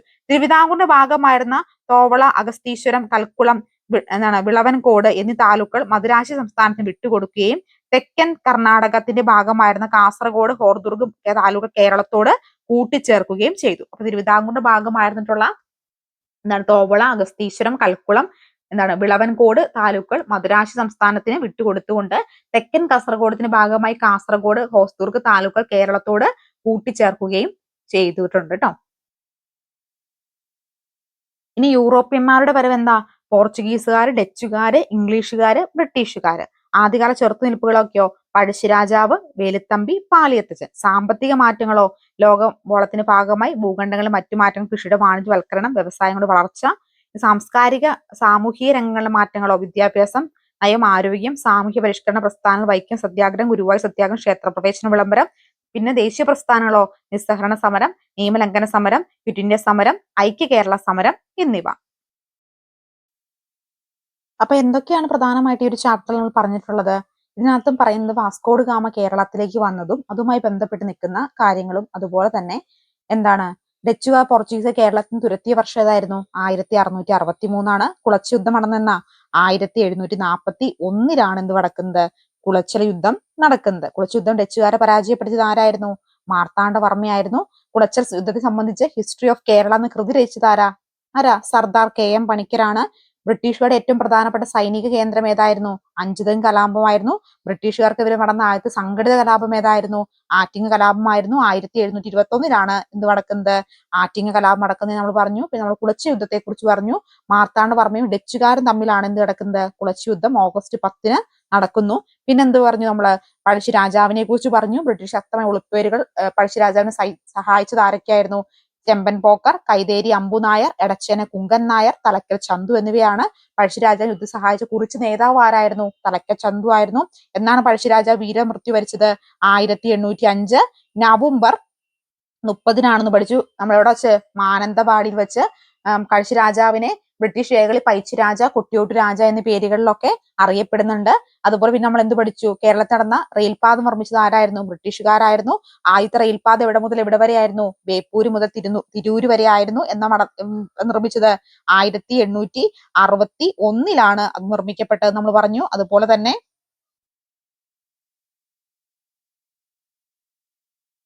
പിന്നെ നമ്മൾ എന്തൊക്കെ പഠിച്ചു?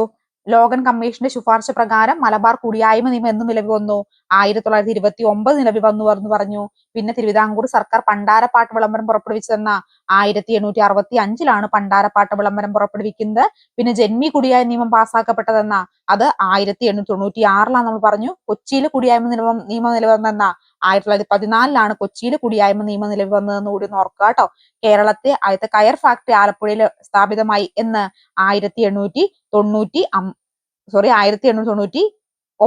അതെ 1859 കേരളത്തിൽ ആദ്യത്തെ കയർ ഫാക്ടറി നിലവിൽ വരുന്നു. കശുവണ്ടി ഫാക്ടറി എവിടെ ആരംഭിച്ചത്? കൊല്ലം ജില്ലയിലാണ്. ബീഡി വ്യവസായം എവിടെ ആരംഭിച്ചത്? അത് കണ്ണൂർ ജില്ലയിലാണ്. പിന്നെന്താണ്? ഓട്ട് കമ്പനികൾ സ്ഥാപിച്ചത് എവിടേക്കാ? ഫറോക്ക്, കൊല്ലം, ഒല്ലൂർ എന്നിവിടങ്ങളിൽ ഓട്ട് കമ്പനികൾ സ്ഥാപിക്കുന്നു. പിന്നെ കേരളത്തെ ആധുനിക വ്യവസായങ്ങൾ വളർച്ച ത്വരിതപ്പെടുത്തുന്നതിന് വേണ്ടി പള്ളിവാസൽ എന്ന് പറയുന്ന ജലവൈദ്യുത പദ്ധതി നിർമ്മിക്കപ്പെടുന്നു. പള്ളിവാസലിന്റെ പ്രത്യേകത എന്താ? കേരളത്തിലെ ആദ്യത്തെ ജലവൈദ്യുത പദ്ധതിയാണ് പള്ളിവാസൽ എന്ന് പറയുന്നത്. പിന്നെ കേരളത്തിൽ രൂപം കൊണ്ട ആദ്യത്തെ സ്വകാര്യ ബാങ്ക് ഏതാ? നെടുങ്ങാടി ബാങ്കാണ്. നെടുങ്ങാടി ബാങ്കിന് ശേഷം ഇമ്പീരിയൽ ബാങ്കും ഇന്ത്യൻ നാഷണൽ ബാങ്കും ഒക്കെ നിലവിൽ വരുന്നു. പിന്നെ കേരളത്തെ ആദ്യത്തെ വ്യാകരണ ഗ്രന്ഥത്തെ കുറിച്ച് പറയുന്നു. വ്യാകരണ ഗ്രന്ഥം തയ്യാറാക്കിയത് ആരാ? ഡോക്ടർ ആഞ്ചലോസ് ഫ്രാൻസിസ് ആണ് വ്യാകരണ ഗ്രന്ഥം തയ്യാറാക്കുന്നത്. മലയാളത്തെ ആദ്യത്തെ നിഘണ്ടു തയ്യാറാക്കിയത് അർണോസ് പാതിരിയാണ്. മലയാള ഭാഷ അച്ചടിച്ച ആദ്യ സമ്പൂർണ്ണ ഗ്രന്ഥം ഏതായിരുന്നു? പഠിച്ചിരുന്നല്ലേ? ഇതൊക്കെ ചാപ്റ്റർ പറയുന്നുണ്ടോ? സംക്ഷേപ വേദാർത്ഥമായിരുന്നു. സംക്ഷേപ വേദാർത്ഥം തയ്യാറാക്കിയത് ആരായിരുന്നു? ക്ലെമന്റ് പിയാസിസ് ആണ്. പിന്നെ ആദ്യത്തെ ഇംഗ്ലീഷ് മലയാളം നിഘണ്ടു തയ്യാറാക്കിയത് ബെഞ്ചമിൻ ബെയ്ലിയും മലയാളം ഇംഗ്ലീഷ് നിഘണ്ടു തയ്യാറാക്കിയത് ഹെർമൻ ഗുണ്ടേർട്ടുമാണ് നമ്മൾ പറഞ്ഞിരുന്നു. ഹെർമൻ ഗുണ്ടേർട്ട് തലശ്ശേരിയിൽ നിന്ന് പ്രസിദ്ധപ്പെടുത്തിയ പത്രങ്ങൾ ഏതായിരുന്നു? രാജസമാചാരവും പശ്ചിമോദയവുമാണ് നമ്മൾ പഠിച്ചു. പിന്നെന്താണ്? തിരുവിതാംകൂറിൽ പ്രൈമറി വിദ്യാഭ്യാസം സൗജന്യമാക്കിക്കൊണ്ട് വിളംബരം പുറപ്പെടുവിച്ചത് ആരായിരുന്നു? പാർവതി ഗൗരിഭായാണ്. ഏതു വർഷം? 1817 വസൂര് പടയം കുത്തിവയ്പ് കേരളത്തിൽ ആദ്യമായി നടത്തിയത് എവിടെയായിരുന്നു? മലബാറിലാണ് നമ്മൾ പറഞ്ഞിരുന്നു. സമത്വ സമാജം എന്താണ്? ആരും വൈകുണ്ഠസ്വാമിക്ക് സമത്വം എന്ന് പറഞ്ഞിരുന്നത്. സമത്വ സമാജം ശ്രീനാരായണ ഗുരുവിന്റെ SNDP. അയ്യങ്കാളി ഒരു സാധുജനങ്ങൾക്ക് ഹെൽപ്പ് ചെയ്ത വ്യക്തിയാണ്. സാധുജന പരിപാലന സംഘം. വാക്പടാനന്ദ എന്താണ്? വാക്പടാനന്ദ നല്ല ആത്മവിശ്വാസം ഉണ്ടായെന്ന് പറഞ്ഞു. ആത്മവിശ്വാസ സംഘം. സഹോദരൻ അയ്യപ്പൻ എന്താ? സഹോദര പ്രസ്ഥാനം. Mannathu Padmanabhan Nair service society. VT Bhattathiripad എന്താണ്? VT ഭട്ടതിരിപ്പാടിന് യോഗത്തിൽ പങ്കെടുക്കാൻ പോണം. യോഗക്ഷേമ സഭ. കുമാരഗുരുദേവൻ ദേവൻ പ്രത്യക്ഷപ്പെട്ടു. പ്രത്യക്ഷരക്ഷ. ദേവസഭ. പണ്ഡിറ്റ് കറുപ്പന് നേരെ ഓപ്പോസിറ്റ് വെളുപ്പ് എന്ന് പറയുമ്പോൾ എന്താണ്? അരയന്നത്തിന് വെളുപ്പ് നിറമാണ്. അരയ സമാജം. പിന്നെ മാറുമറയ്ക്കാൻ അവകാശനെ നടന്ന ലഹള ചാനാർ ലഹള എന്ന നടന്നേ 1859 ചാനാർ ലഹള നടന്നതെന്ന് നമ്മൾ പഠിച്ചു. പിന്നെ എന്തൊക്കെ ചാപ്റ്ററിൽ വേറെ പഠിച്ചു? സ്ത്രീകൾക്ക് മാറുമറയ്ക്കാനുള്ള അവകാശം നൽകിയ തിരുവിതാംകൂർ ഭരണാധികാരി ഉത്രാടം തിരുനാളാണ്. ശ്രീനാരായണ ഗുരു എന്താണ്? അരുവിപ്പുറത്ത് ശിവപ്രതിഷ്ഠ നടത്തിയത് എന്നാ? 1888 പിന്നെ ജാതിഭേദം മതദോഷമില്ലാതെ സർവരും സഹോദരത്തെ വാഴുന്ന ജന്മസ്ഥാനമാണെന്ന് ശ്രീനാരായണ ഗുരു രേഖപ്പെടുത്തിയുണ്ടായ അരുവിപ്പുറത്ത് വാദിക്കാനും ജയിക്കാനും അറിയിക്കാനും അറിയാനുമാണെന്ന് പറഞ്ഞത് എന്താണ്? അതായത് വാദിക്കാനും ജയിക്കാനും അല്ല അറിയിക്കാനുമാണെന്ന് പ്രഖ്യാപനം നടത്തിയത് സർവമത സമ്മേളനത്തിലാണ്. സർവമത സമ്മേളനം നടന്ന എവിടെയാ? ആലുവയിലാണ്. സഞ്ചാര സ്വാതന്ത്ര്യത്തിന് കേരളം നടന്ന പ്രധാന പ്രക്ഷോഭം വൈക്കം സത്യാഗ്രഹം എന്നാ നടന്നേ? 1924 നേതൃത്വം നൽകിയ TK മാധവനാണ്. വൈക്കം സത്യാഗ്രഹത്തോടനുബന്ധിച്ച് സവർണ ജാഥ നടത്തിയത് മന്നത്തു പത്മനാഭനാണ്. ഗുരുവായൂർ ക്ഷേത്രത്തിൽ എല്ലാ ജാതിയിൽപ്പെട്ട ഹിന്ദുക്കൾക്കും പ്രവേശിക്കുന്നതിന് വേണ്ടി ഗുരുവായൂർ സത്യാഗ്രഹം നടക്കപ്പെട്ടത് 1931 ഗുരുവായൂർ സത്യാഗ്രഹത്തിന് നേതൃത്വം നൽകിയത് കേളപ്പനാണ്. വോളണ്ടിയർ ക്യാപ്റ്റൻ AK ഗോപാലനായിരുന്നു. ക്രൂരമായിട്ട് മർദ്ദനമേറ്റ ഗുരുവായൂർ സത്യാഗ്രഹത്തിന് ആർക്കായിരുന്നു? P കൃഷ്ണപിള്ളയ്ക്കാണ്. തിരുവിതാംകൂർ ക്ഷേത്ര പ്രവേശന വിളംബരം നടക്കുന്നത് എന്നാ?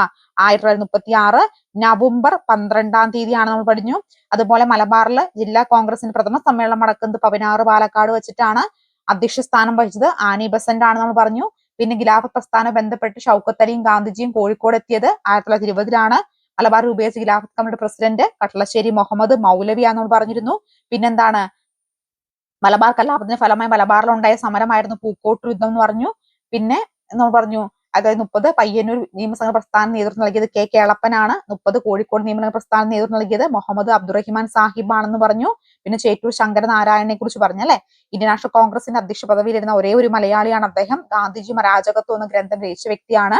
പിന്നെ മലയാളി മെമ്മോറിയലിനെ കുറിച്ച് പറഞ്ഞു. സർക്കാർ ജോലികൾ തിരുവിതാംകൂറുകാർക്ക് പ്രാതിനിധ്യം ലഭിക്കുന്നതിന് വേണ്ടി മലയാളി മെമ്മോറിയൽ വരുന്നത് പാരിസ്റ്റർ GP പിള്ളയാണ് നേതൃത്വം നൽകിയത് 1896. പിന്നെ ഈഴവ മെമ്പർ ഡോക്ടർ പൽപ്പുവിന്റെ നേതൃത്വം വന്നു. പിന്നെന്ത് പറഞ്ഞു? വിവർത്തന പ്രക്ഷോഭം 1932 ഈഴവ ക്രിസ്ത്യൻ മുസ്ലിം സമുദായക്കാർക്ക് സംവരണം വേണമെന്ന് ആവശ്യപ്പെട്ടുകൊണ്ട് നടന്നിട്ടുള്ളതാണ്. പിന്നെ നമ്മൾ എന്തൊക്കെ പറഞ്ഞു? നാഗ്പൂർ സമ്മേളനം ഭാഷാടിസ്ഥാനത്തില്